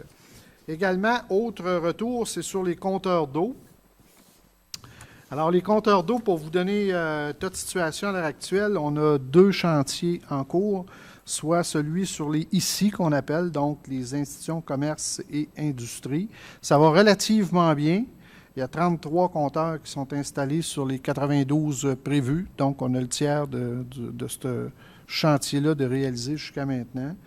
En ce qui concerne le secteur résidentiel, on a besoin de 20 c'est-à-dire de 60 volontaires. On a actuellement 6 inscriptions, donc on aimerait bonifier le nombre d'inscriptions. Il faut se rendre jusqu'à 60. À défaut, on va être obligé de procéder par tirage au sort. Alors, je vous invite à nouveau les personnes qui peuvent être intéressées. Il n'y a pas de coût, je vous le rappelle, et ce n'est pas dans le but non plus de charger dans le futur. C'est une stratégie pour être capable de répondre à la stratégie québécoise d'économie d'eau potable. Donc, c'est important d'y participer. Donc, j'invite les personnes intéressées pour le compteur d'eau à contacter l'infoservice qu'on appelle au numéro que vous connaissez déjà, 819-676-5091. Vous faites infoservice de toute façon ou encore laissez votre nom à la secrétaire à l'entrée de la ville, à l'accueil. Donc, on va prendre des inscriptions au moins jusqu'au mois de septembre. Alors, ça complète la question des compteurs d'eau. Tantôt, je me suis engagé à vous faire un retour sur, d'abord, la question du parc à Carignan. Alors, je vais inviter le directeur général, M. Letiec, à expliquer où en est le suivi avant de passer à celui, bien sûr, camping de la Coche. Merci, M. Tremblay. Donc, peut-être juste avant de parler du parc Carignan, ce que je tiendrais à mentionner, c'est que la dernière fois, il y a des gens qui sont venus manifester. Juste rappeler que le mandat, c'est-à-dire le conseil avait donné un mandat à l'équipe de gestion en décembre de revoir un peu les modalités au niveau des parcs par rapport à ça. Donc, l'équipe de gestion s'est penchée là-dessus, principalement l'équipe des loisirs. Il y a une première version qui a été présentée le 13 de mai à l'ensemble des membres du conseil, et c'était pas satisfaisant, dans le sens que le travail des fonctionnaires, il manquait des éléments, donc ça a dû être retravaillé. On le dit en toute transparence par rapport à ça, parce que des fois, ça passe sur le dos des élus, mais quand c'est des choses au niveau de l'interne, donc on doit retravailler, donc les gens sont retournés à la table des devoirs, donc on va être en mesure de revenir avec un plan, je dirais, sous peu, probablement là, en début septembre par rapport à ça. Donc, tout simplement pour dire aux gens que là-dessus, actuellement, pour l'ensemble des parcs, il n'y a aucune décision de prise là-dessus. Donc, l'équipe de gestion doit refaire ses devoirs à l'intérieur de ça. Pour ce qui est du parc Carignan, comme il avait été mentionné la dernière fois, il n'y a pas de décision de prise là-dessus. Par contre, ce qu'on va faire, c'est qu'on va faire une assemblée de consultation publique pour les gens. Donc, réellement, on va aller rencontrer les gens de Carignan. On va faire une soirée. Probablement, ça va être sur la fin du mois d'août ou début septembre. En tout cas, ça va être quand même assez rapide. On veut prendre le temps d'écouter les gens, donc voir qu'est-ce qu'il y en a en termes d'achalandage, quels sont les besoins, pour être en mesure de finaliser le plan au niveau de la gestion des parcs pour présenter au conseil et faire une décision. Donc là-dedans, au niveau de la consultation, bien, ça va être autant est-ce qu'il y a lieu d'y avoir un parc, y a-t-il de l'achalandage, pas de l'achalandage, y a-t-il une patinoire à regarder, pas de patinoire à regarder. Donc réellement, on va avoir un topo, on va prendre le temps d'écouter les gens. Et on va aller chercher un plus-value pour faire une recommandation à l'équipe au niveau des élus par rapport à ça, pour qu'il y ait une décision par rapport à ça. Donc, je tenais à le spécifier parce que des fois, les gens viennent, c'est normal, ils adressent des questions aux élus, mais quand c'est au niveau de l'équipe de gestion qu'il y a des choses à refaire, il y a des devoirs à refaire, donc on doit le dire, on doit le mentionner, et ce, en toute transparence par rapport à ça. Je ne sais pas si vous voulez compléter là-dessus ou je m'en vais sur le cas. Allez-y, M. le maire. Préciser, parce que je reconnais des gens dans la salle. Il y a M. Boudreau, il y a Mme Côté. J'avais pris l'engagement de vous consulter et c'est ce qui sera fait. Alors, je pense que c'est clair. On ne prend pas de décision à la légère. Vous avez soulevé des points qui étaient durs pour l'ensemble du conseil, puisqu'on aime les enfants, Mme Côté. Et aussi, c'est du fait que vous n'êtes pas sans savoir qu'on a des difficultés au niveau du budget. Il y a des sommes, il faut y penser, il faut trouver. On est en pleine période des activités. Et bien humblement, je vous dirais qu'on pensait être capable de garder ce parc-là tout l'été, mais compte tenu des discussions qu'on a pu avoir pour les changements de vocation de l'école, on n'a pas pu faire autrement que le démanteler. Alors, on le répète, toute la question du parc à Carignan, il y a un engagement de vous consulter, de vous voir. Vous êtes plus ou moins 70 à Carignan, là même. Alors, ça va se faire par l'équipe des parcs. Le directeur général va être présent, certains élus aussi. Alors, on souhaite que ça se passe dans le meilleur des mondes et qu'on puisse donner suite, bien sûr, à vos demandes.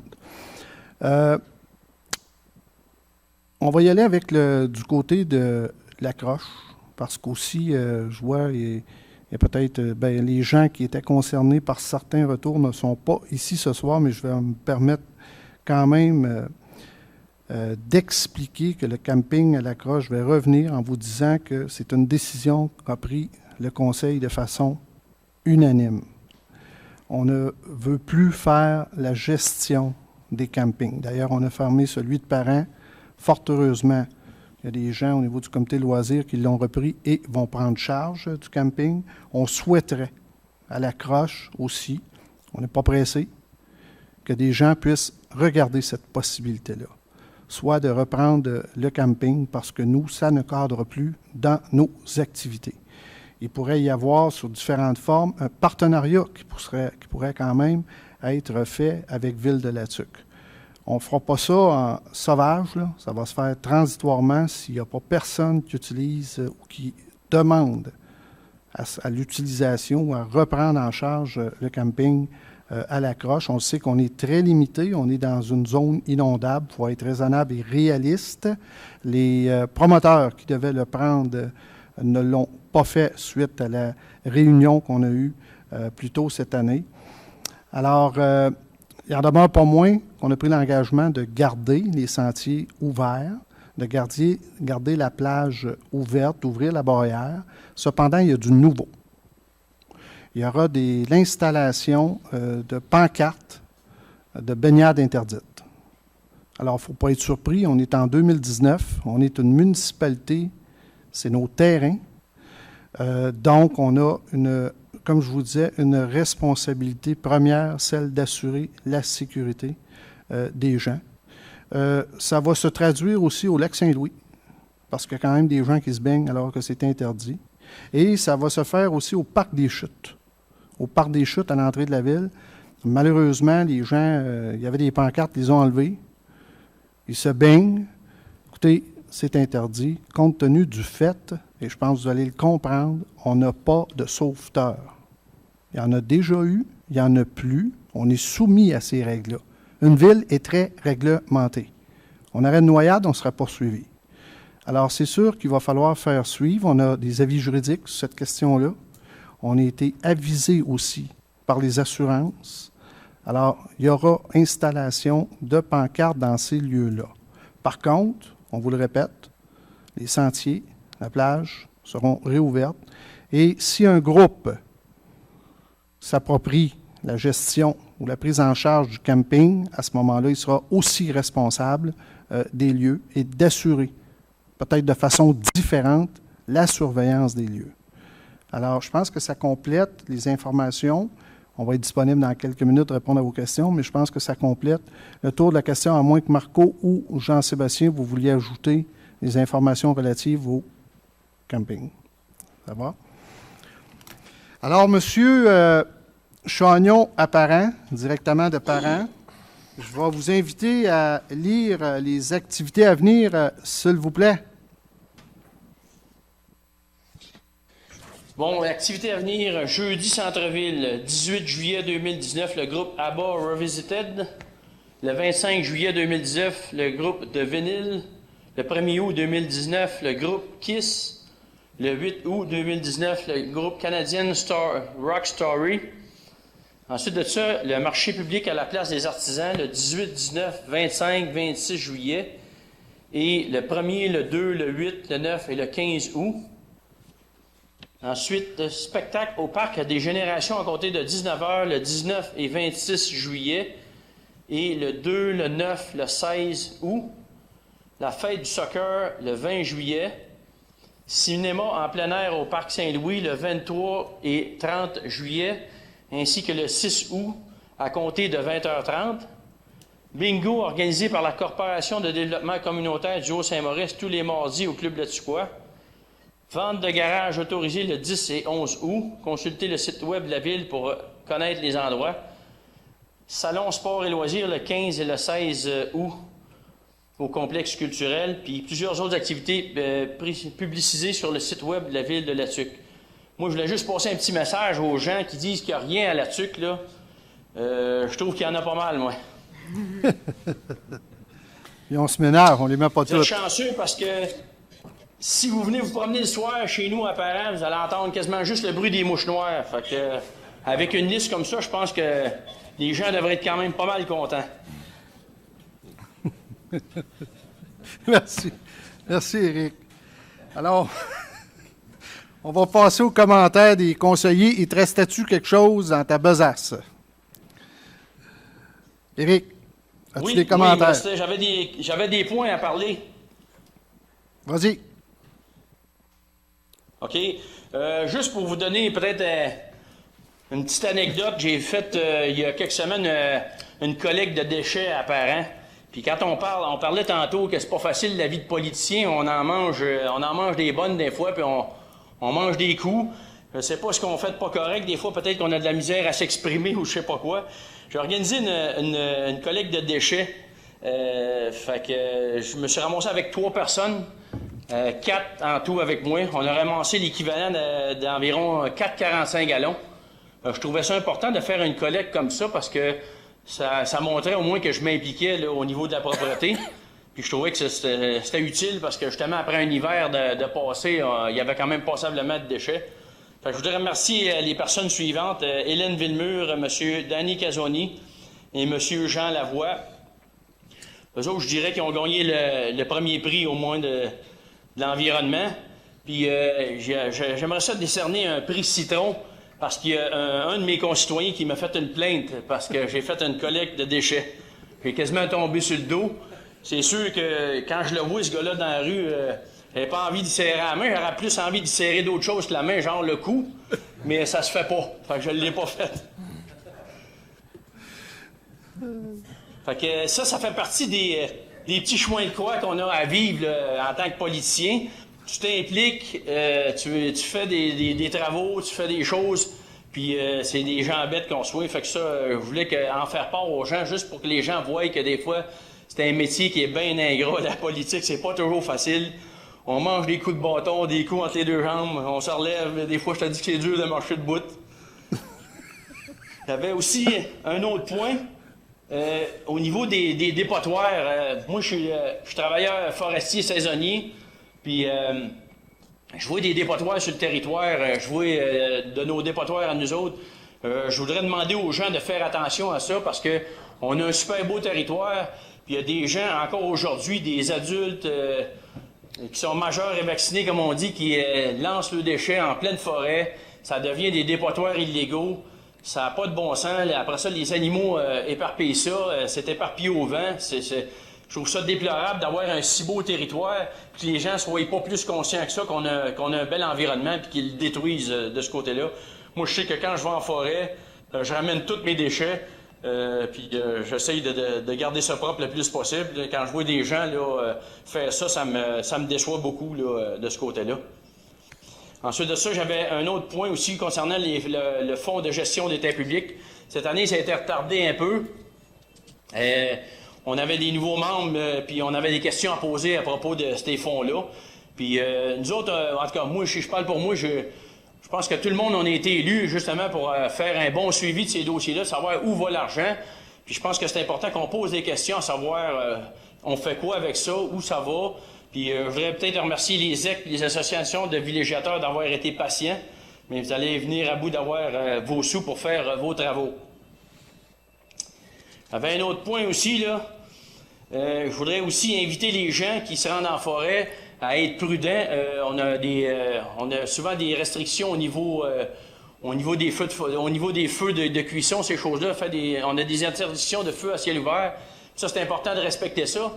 Parce que la forêt, c'est notre gagne-pain, c'est notre source de revenus, spécialement ici à Parent, mais pour l'ensemble de la TUC et de la province de Québec aussi. C'est important de respecter ça. Juste pour vous donner une idée, j'ai déjà vu un feu qui a été déclenché par un mégot de cigarette, par un reboiseur en forêt. Ça a coûté 50 000 $ en l'espace de 20 minutes. Le feu s'est propagé, fait que c'est important d'être prudent de ce côté-là. Puis j'invite aussi, les gens à la prudence quand ils se rendent sur les territoires. Il y a plein de gens qui utilisent le territoire, que ce soit des Autochtones, que ce soit des villégiateurs, des pêcheurs, des pourvoyeurs. Les chemins forestiers, c'est des chemins qui sont quand même très utilisés. En forêt, on pense qu'il n'y a pas de monde, là, mais il y en a qui verraient un maudit souffle, venir voir la quantité de gens qu'il y a là. Il y a du transport forestier, il y a de la poussière, il y a du monde qui monte à la pêche, sont en vacances, ils se trouvent une petite bière, puis tout est beau. On arrête d'un tournant en plein milieu du chemin. C'est dangereux. Moi, je vois des comportements, là, je me dis, il y en a qui n'ont pas peur de la mort. C'est vraiment imprudent. Puis j'invite les gens à être très prudents, d'allumer leur lumière, de conduire à des vitesses raisonnables, parce qu'il y a aussi des endroits où des portions de chemin qui ont été rechargées, où il y a eu la reconstruction, de l'amélioration qu'on appelle, là. Avec du matériel qui est plus grossier, ça peut faire des projections de roches, puis il y a beaucoup de gens qui percent le pneu avec ça. Il y a des gens aussi qui se rendent en forêt avec des véhicules qui ne sont pas adaptés, avec des pneus qui ne sont pas recommandés. Fait que ça, c'est des choses qu'il faut regarder aussi, là. Puis, en dernier point, je voulais parler aussi d'Hydro-Québec. On a eu depuis quelques mois, depuis 2 ans, plusieurs discussions, on va dire ça comme ça, avec Hydro-Québec pour négocier différentes choses. Moi, apparemment, je ne sais pas si il y en a qui ont suivi ça, là, mais ça a brassé pas mal ici à Parent et à La Tuque aussi. On manquait de courant de façon régulière ici. Il y a des fois qu'on n'était pas avertis, il y avait des coupures de courant qui ont été jusqu'à 36 heures de temps. Il y a même un commerçant ici qui a perdu là, pour 3 000 $ d'épicerie. Fait que j'ai posé des questions, j'ai eu une bonne partie de la réponse à propos des pannes de courant qu'on avait. Imaginez-vous que c'était des fourmis charpentières puis des pics-bois qui mangeaient nos poteaux apparents. Fait que malgré les 2,8 milliards de bénéfices nets qu'ils ont fait, il y a des ingénieurs qui avaient oublié de planter des poteaux en métal à l'abri, à l'épreuve des pics-bois puis des fourmis. On a eu des discussions. Ils ont reconnu que c'était vraiment ça le problème. Puis on avait réglé ce problème-là. Hydro s'était engagé à investir ici 30 millions de dollars sur la ligne. Puis aussi, il s'était engagé à nous mettre une génératrice pour éviter qu'on manque de courant éventuellement. S'il y avait des travaux de fait sur cette ligne-là, qu'on ait des génératrices pour éviter ça. Parce qu'ici, là, à Parent, là, il y a des pourvoyeurs. C'est plein de monde, il y a une entreprise forestière. Fait que, il s'était engagé à nous fournir une génératrice pour plus qu'on manque de courant. La semaine passée, il y a eu des travaux de fait ici, puis il y a des employés d'Hydro-Québec qui ont diffusé l'information suivante, c'est que cette semaine, il y avait une coupure de prévu. J'avais pas été averti de ça, la ville n'a pas été avertie de ça. Finalement, la coupure a été cancellée, puis j'ai envoyé un courriel là, à Hydro-Québec de ce côté-là. Puis j'ai aussi téléphoné. Je vous dirai pas la conversation que j'ai eue, là, mais certain que la personne à l'autre bout du téléphone a dû comprendre que j'étais vraiment pas de bonne humeur. Puis d'après moi, elle était assez loin, mais elle a dû recevoir des postillons un peu de la personne.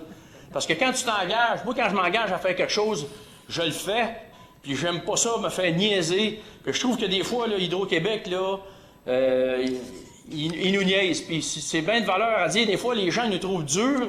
Puis c'est vrai qu'on est dur des fois avec eux autres.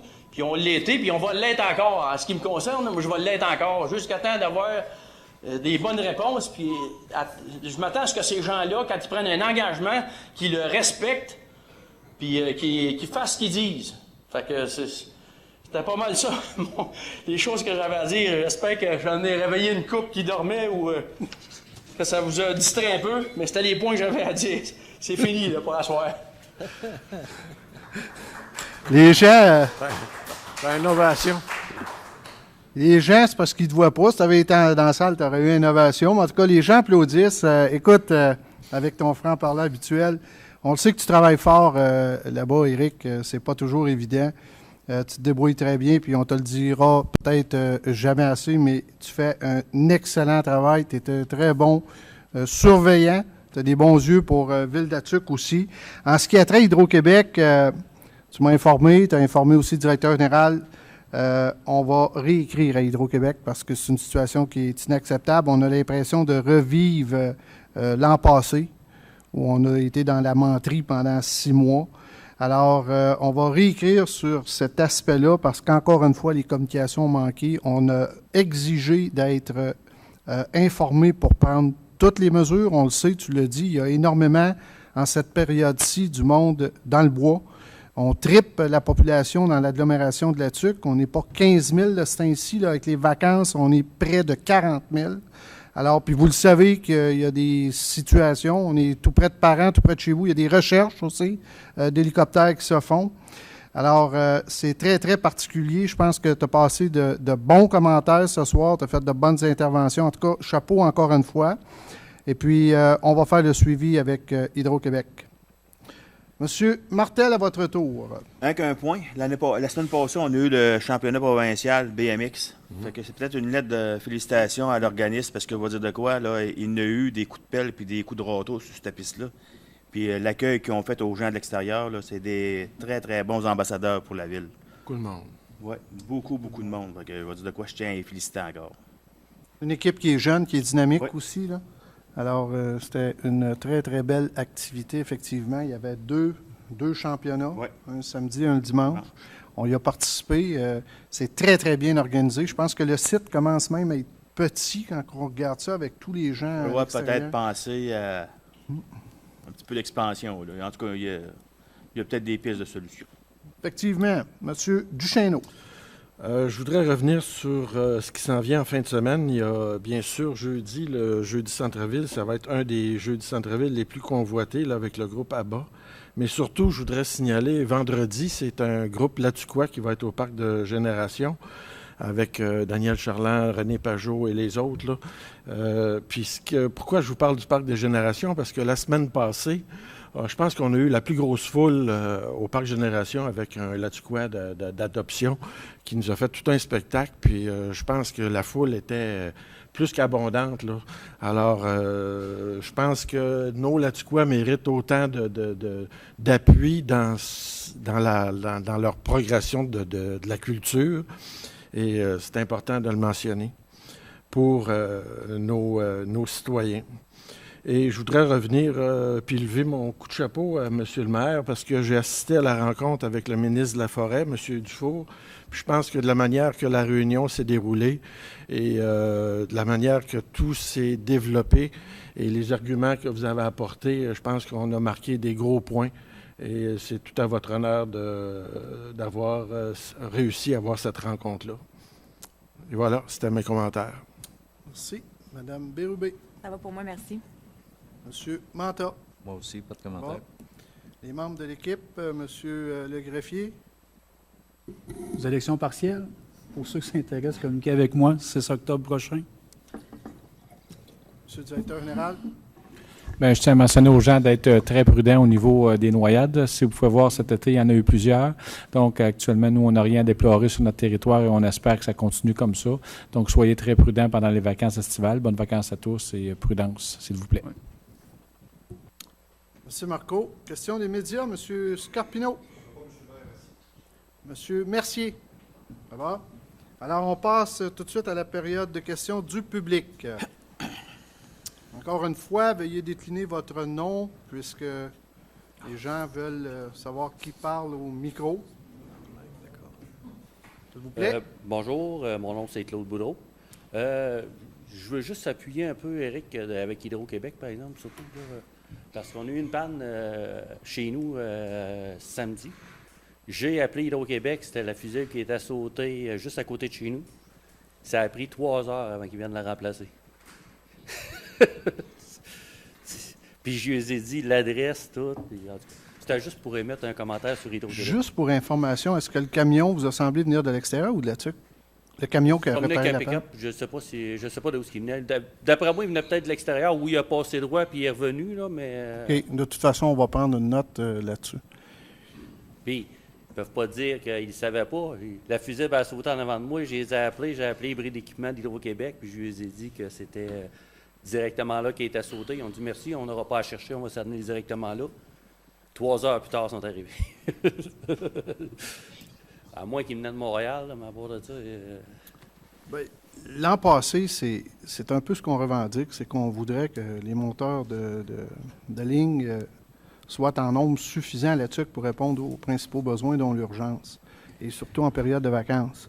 L'an passé, on a eu des pointes où on a dû être servi par des gens, des équipes de Shawinigan, des équipes de Trois-Rivières, Et lorsqu'ils ne peuvent pas venir dans un délai raisonnable, ils procèdent à du délestage. Le délestage, pour vous rendre ça le moins compliqué possible, c'est qu'ils coupent l'électricité à partir du bureau de Trois-Rivières et ça peut priver la moitié ou le tiers de la ville, dépendamment d'où est la panne.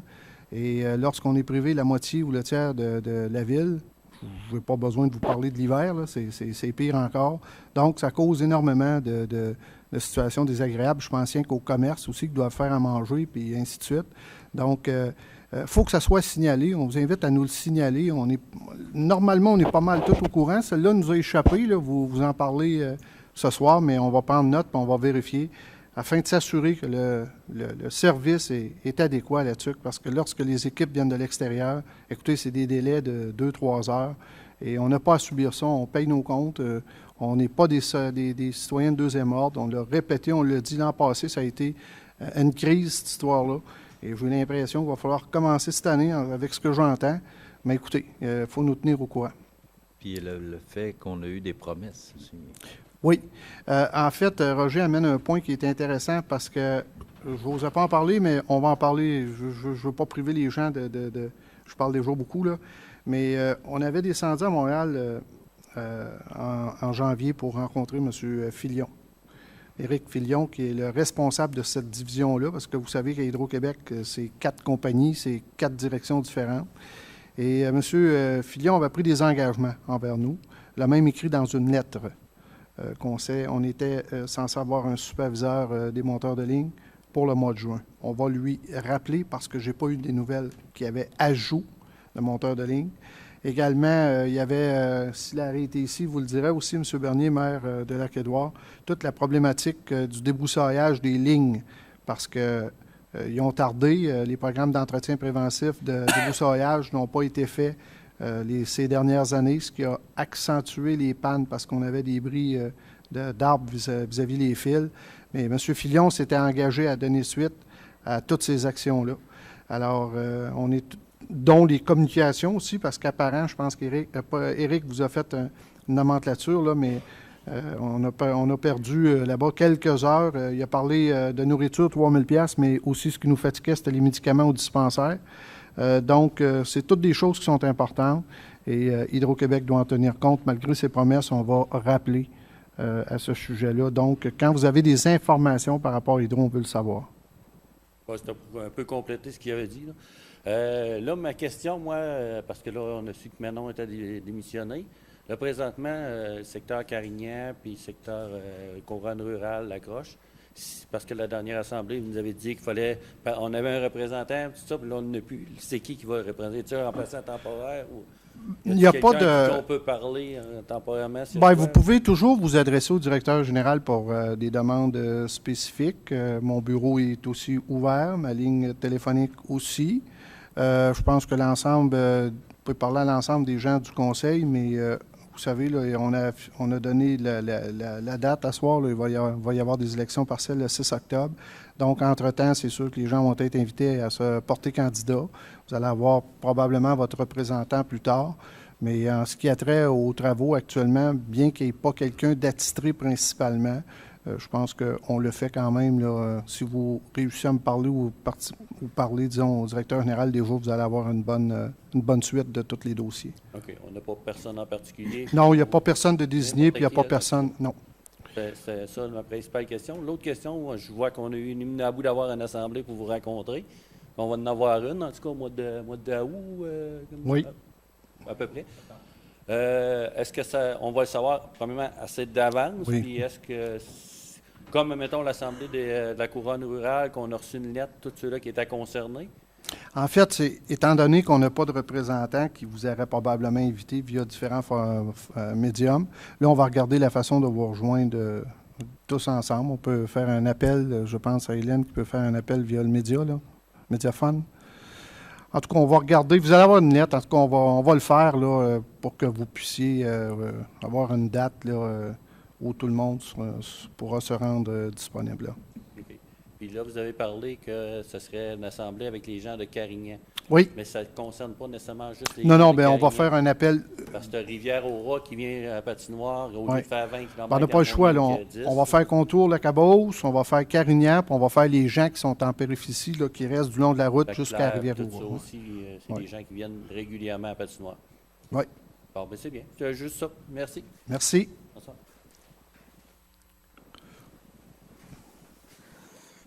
Je suis pas vite. Édouard Ricard. Hey, bon, j'avais juste 2 questions. Allez-y. Au bureau municipal,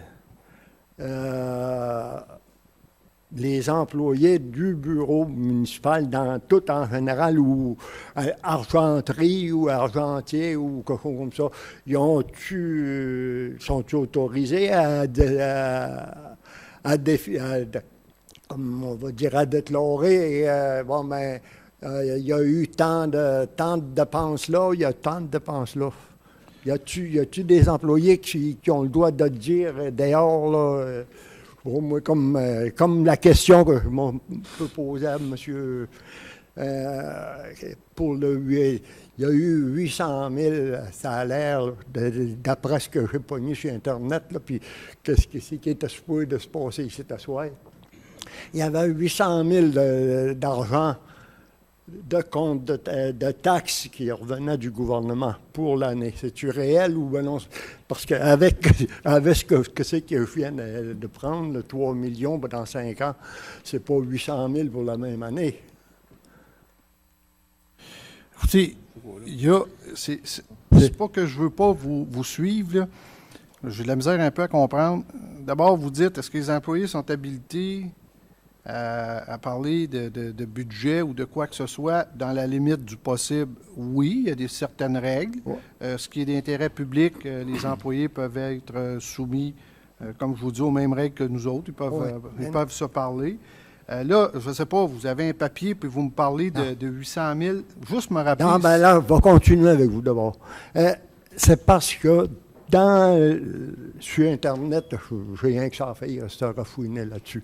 Puis, il y aurait supposé là, qu'il y a une fille qui travaille dans un bureau qui a question de finances. Là. OK. Elle aurait dit au fameux groupe là, que il y avait, en tout cas, un certain montant d'argent, je ne me souviens pas exactement. Ils ont-tu le droit de faire ça? Bien là, écoutez, on va le prendre en note. Moi, ce que je comprends de vous, là, c'est que vous êtes allé sur Internet, sur Facebook probablement. Oui. Bon, là, vous avez vu qu'il y a un groupe avec lequel il y a un échange avec un employé chez nous et il y aurait un montant de 800 000 en question de disponible. Il y a là, puis là, en tout cas, il y a le 800 000, là, c'est à part, là, disons que c'est dans le même coin, dans le même... Là, vous me rapportez des choses qu'il y a sur Facebook et Internet. Moi, il n'y a pas de 800 000. Je ne sais pas à quoi il rattache ça, bien honnêtement, M. Ricard, là. Puis je peux pas... écoutez, on peut vérifier chez nous, là, mais... ce que vous semblez dire, c'est qu'ils ne seraient pas autorisés à dire ça, puis ils l'ont fait, puis il y aurait un contact chez nous. Mais là, écoutez, on va vérifier. Je ne peux pas vous donner de réponse ce soir sur ça. Moi, c'est juste pour me mettre au clair et informer le monde, parce que là, il y a bien du monde ils sont tassés de côté, puis, mais ils défendaient la cause de 800 000 $ d'argent que le gouvernement donnait ici au conseil municipal, des revenus de taxes sur l'essence. Ah, OK. Ce qu'on a dit, tantôt, si vous avez bien compris, c'est qu'on reçoit de l'argent du programme TEC, qu'on appelle, ce qui est la taxe sur l'essence et droits d'accise. On reçoit une somme d'environ 1 million par année. Bon. C'est 3,9 millions, si ma mémoire est fidèle. Vous me reprendrez, là, ou je ne veux pas dire de banalité. Il me semble que pour 4 ans, c'est 3,9 millions. Donc, environ 1 million par année. Ça peut ressembler à votre 800 000. Ça, il y a des critères et des paramètres. On ne peut pas dépenser ça pour n'importe quoi. La priorité va aux égouts, aux eaux. Il y a 4 points. Ce qu'on fera, on va vous revenir avec... T'es as-tu, Marco? Bon, ben Marco, vas-y donc, continue donc. Parce que je ne les ai pas par cœur, là. Oui, c'est ça. En fin de compte, les 4 points auxquels la taxe sur l'essence peut être utilisée, c'est le premier point, c'est une priorité, donc il faut commencer par le premier point, c'est l'installation et la mise aux normes et la mise à niveau des équipements d'eau potable et d'assainissement des eaux, donc notre système d'aqueduc et d'égout. Les études, le deuxième point, les études qui visent à améliorer la connaissance des infrastructures municipales. Le troisième point, le renouvellement des conduites d'eau potable et d'égout. Et 4, la voirie locale, les infrastructures liées à la gestion des matières résiduelles, les infrastructures visant le déploiement d'un réseau Internet haute vitesse, les travaux d'amélioration énergétique des bâtiments, ainsi que la construction ou la rénovation d'infrastructures municipales à vocation culturelle, communautaire, sportive ou de loisirs.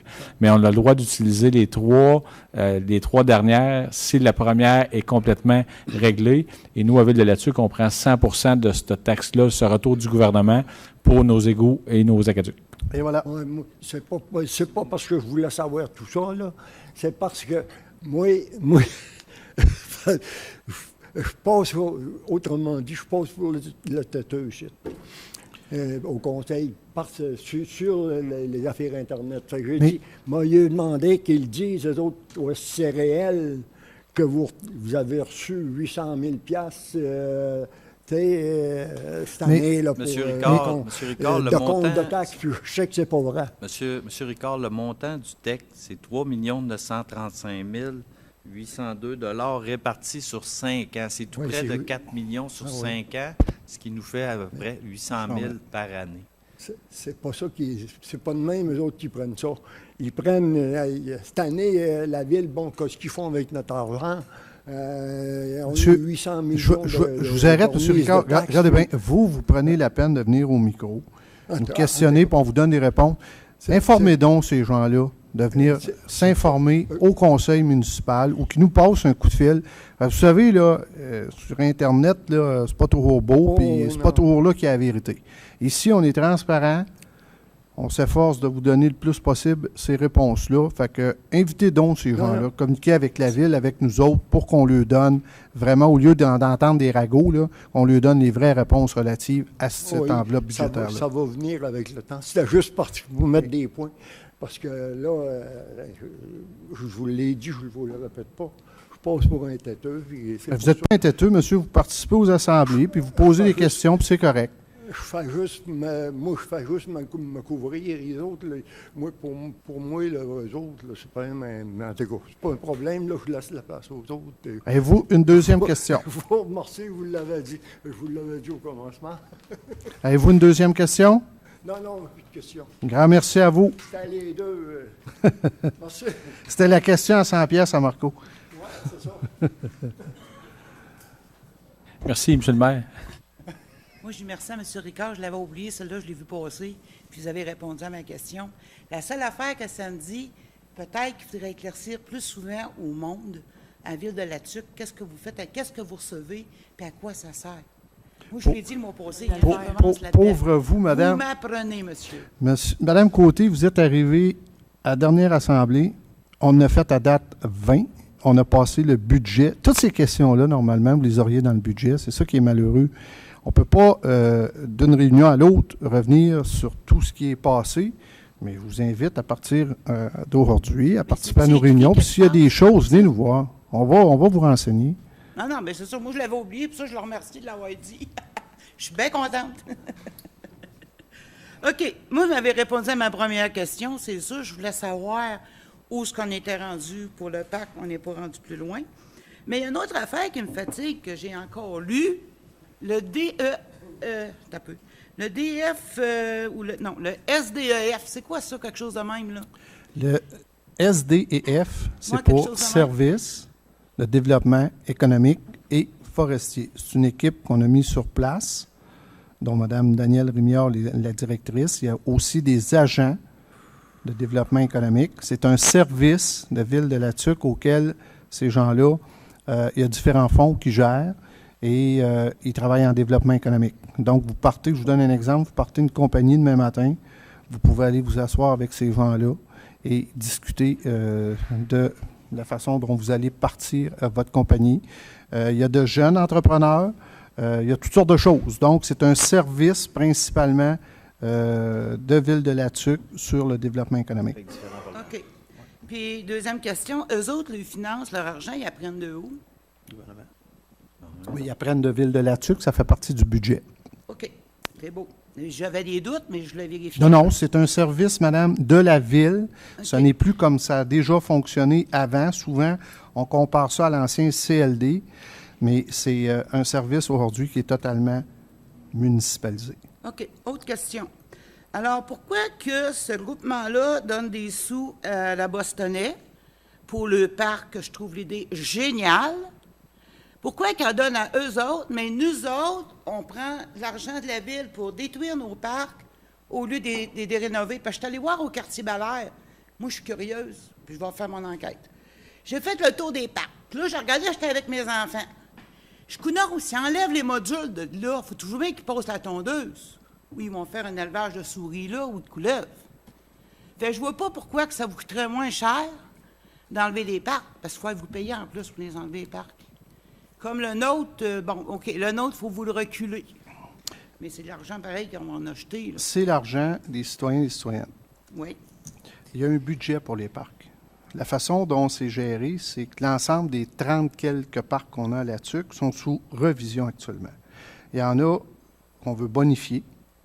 Il y en a qu'on veut tout simplement fermer, abolir, qui vont devenir un espace vert tout simplement, parce qu'il n'y a pas d'achalandage. Il y a des quartiers qui changent, ça évolue aussi la ville. Prenez juste le Bel-Air, il y en a 4. Mais il n'y en aura pas 4, mais que l'étude soit terminée. Il en restera peut-être 2, je ne le sais pas. Il y a une politique aussi à cet effet-là. On veut encourager le parc de quartier, le parc de voisinage. Il y a des critères. Je vous donne un exemple. Tout ce qui est situé près de la piste cyclable, ce n'est pas votre cas, là, mais tout ce qui est situé de la piste cyclable, bien, c'est plus difficile de fermer ces parcs-là. Là où il y a des garderies, c'est plus difficile parce que c'est utilisé par les gens. Donc, il y a une étude qui est faite actuellement par le service responsable. Marco en est le responsable, M. Letiec en est le responsable de cette étude-là avec la directrice qui est Mme Paulus, avec son équipe. Et incessamment, on va vous rencontrer pour vous dire ce qui en retourne. On va donner une image globale même. On va probablement faire une présentation ici en conseil sur cet aspect-là. Vous nous avez demandé d'être rencontrés, vous allez l'être. En ce qui a trait à votre parc, il n'est pas fermé, il est démantelé. C'est qu'on ne l'a pas reconstruit. Non, mais je vous l'ai expliqué tantôt. Les enfants ne pourront pas jouer fort là. On n'a pas dit, Mme Côté, on n'a pas dit qu'il n'y aurait pas de parc à Carignan. On a dit qu'il est démantelé compte tenu des obligations qu'on avait. Il y a quelqu'un là qui fait du développement, ne voulait pas, à côté de cette ancienne école-là qui va devenir éventuellement des logements, pendant ces travaux-là, avoir à se promener au travail des enfants. Alors, il faut se relocaliser aux chevaux. Il faut voir le meilleur endroit. Et là, on prenne une décision ou non, vous allez être la première à crier au loup le mois passé pour me dire « M. Tremblay, on n'a pas été consulté. » Bien, M. Tremblay, il va vous consulter. C'est l'engagement, Mme Côté, qui a pris. Mais pas après les faits, avant les faits, promis, là. Bien, on n'avait pas toute la... Tu sais, pensez pas qu'on a toute, là... On a les faits, on n'a pas les faits. Vous m'avez même demandé jamais les enfants. Madame, j'adore les enfants. Alors, ça n'a rien à voir avec l'amour du maire en fonction des enfants. Ça a tout simplement à voir avec une rationalisation pour laquelle on procède actuellement et pour laquelle on veut le mieux pour la population. Alors, vous allez être considéré, on a tenu en compte différents commentaires que vous avez émis. M. Boudreau a émis certains commentaires. Il y a d'autres personnes aussi, 11 km, on veut une patinoire, on veut un parc, on vous a expliqué les coûts. Alors, à partir de là, vous allez être consulté dans quelques semaines. On va voir comment ça va fonctionner. OK. Et je vous invite à être là, Mme Côté. Hein? Écrivez-moi, ma gardienne est réservée. Ne manquez pas cette soirée-là. Croyez-moi, moi, que je suis bien malade, moi, être là. Ça, c'est sûr, sûr, sûr. Vous m'avez donné le goût de participer aux réunions, M. le maire. Donc, croyez-moi, je ne suis pas sûr que vous allez dire ça plus tard. Autre affaire, moi, j'ai appelé à Ville, à un moment donné, pour les lignes en avant de chez nous. Moi, je reste à 155 Sud. Oui. Puis, on a des lignes de dépassement, OK? Puis nous autres, c'est rendu 70 km. On s'entend que le monde, ils ne vont pas à 70. Ils vont à 80, 90. Ils ne sont pas encore contents, ils dépassent. Ils dépassent les vannes, ils dépassent les autres autos. Moi, exemple, je suis dans un bout de douette. Je sors de mon entrée. Mais il y en a un autre plus loin en arrière d'une vanne qui ne m'a pas vu, lui, que je m'emmenais. Puis moi aussi, je ne l'ai pas vu parce qu'il y a une vanne. On se dépasse. Des fois, je me tasse dans l'accotement pour éviter un face-à-face. La semaine passée, j'ai quelqu'un qui travaille pour moi pour m'aider à faire du travaux sur mon terrain, la décoration. Elle a eu la peur de sa vie, était sûre qu'un auto, il rentrait dedans. Parce qu'il y a un auto qui a décidé qu'il dépassait 2 vannes. Puis il y en a un autre qui s'en venait dans l'autre sens. Fait que moi, j'avais demandé, on peut-tu enlever les points puis mettre ça 2 lignes droites, s'il vous plaît, avant qu'il y en ait un qui se fasse tuer? Oui, vous savez, on prend note de votre commentaire. On va faire la demande au ministère des Transports. Parce que plusieurs d'ailleurs, fois, on a les passé travaux ne proche, sont nous pas autres. finis encore non plus chez vous. Là, Mais c'est pour ça que je le dis avant. parce que même la sortie pour prendre la route de l'église, là, il Ouais. reste des pointillés à faire. On a demandé aussi un phare jaune clignotant, parce que le soir ou dans la neige, la pluie, c'est pas toujours évident. Et il faut qu'il refasse aussi une partie des lignes. Fait que on va prendre en considération cette demande-là. Monsieur le Mettre 2 greffier, lignes absolument. jaunes au lieu d'avoir des pointillés, parce qu'à un Bien. moment donné, il va arriver de quoi de bien, Puis bien grave. on va demander, vous n'êtes pas la première à le demander, là, mais on va demander aussi une surveillance accrue de la Sûreté du Québec dans le bout droit. Ça, Là. je vais vous en parler, monsieur. La Sûreté du Québec fait une très belle job. Bon, mais tant mieux. C'est les automobiles qui sont cons. Oui, mais Les ça, polices, pas de là, sont pouvoir bien là-dessus. cachés. Non, non, écoutez-moi bien ce qui m'arrive souvent. Les policiers sont très bien cachés. Puis là, il y a un autre moron qui arrive, qui te flash, puis t'avertit que les polices sont là. Crime de con, laisse-la faire le job. Ouais. Ils sont bien cachés, les gars, là, ils font le job. Je reste à 155, j'ai voué passer.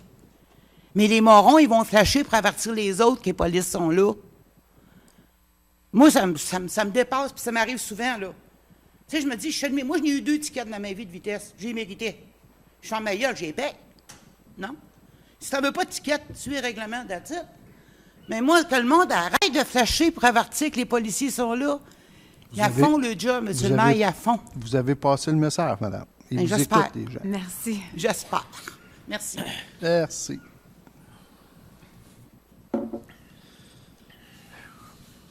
René Mercure, monsieur le maire. Tout à l'heure, vous avez parlé de mettre des pancartes sur la plage de la Croche pour interdire la baignade. Ça veut-tu dire que vous allez sortir le monde de l'eau? Quand on dit que la baignade est interdite, je pense que c'est clair. Qu'est-ce qui se fera? Bien, nous autres, on peut pas. C'est pas moi qui va aller sortir les gens de l'eau, là, mais sûrement qu'il y aura des consignes à cet effet-là, au même titre que la lac Saint-Louis et le parc. Moi, je ne peux pas vous donner autre chose que ce que je vous dis ce soir. Je comprends qu'au point de vue assurance, les assurances vous demandent ça. Mais s'il y en a qui vont se baigner, ils vont se faire sortir? La réponse, c'est oui. Mais je ne peux pas vous donner la fréquence, puis la façon, puis ces choses-là. C'est qui va les sortir? Ça peut être la police, ça peut être nos inspecteurs municipaux. Merci. Autre question du public? Alors, grand merci à vous tous. Ça va me prendre un proposeur pour la levée de l'Assemblée. Proposeur et secondaire. Je propose. Monsieur Mata, Je vais seconder. Madame Bérubé. Alors, merci à tous. Merci de votre participation. Au plaisir. À la prochaine Assemblée, au mois d'août. Merci.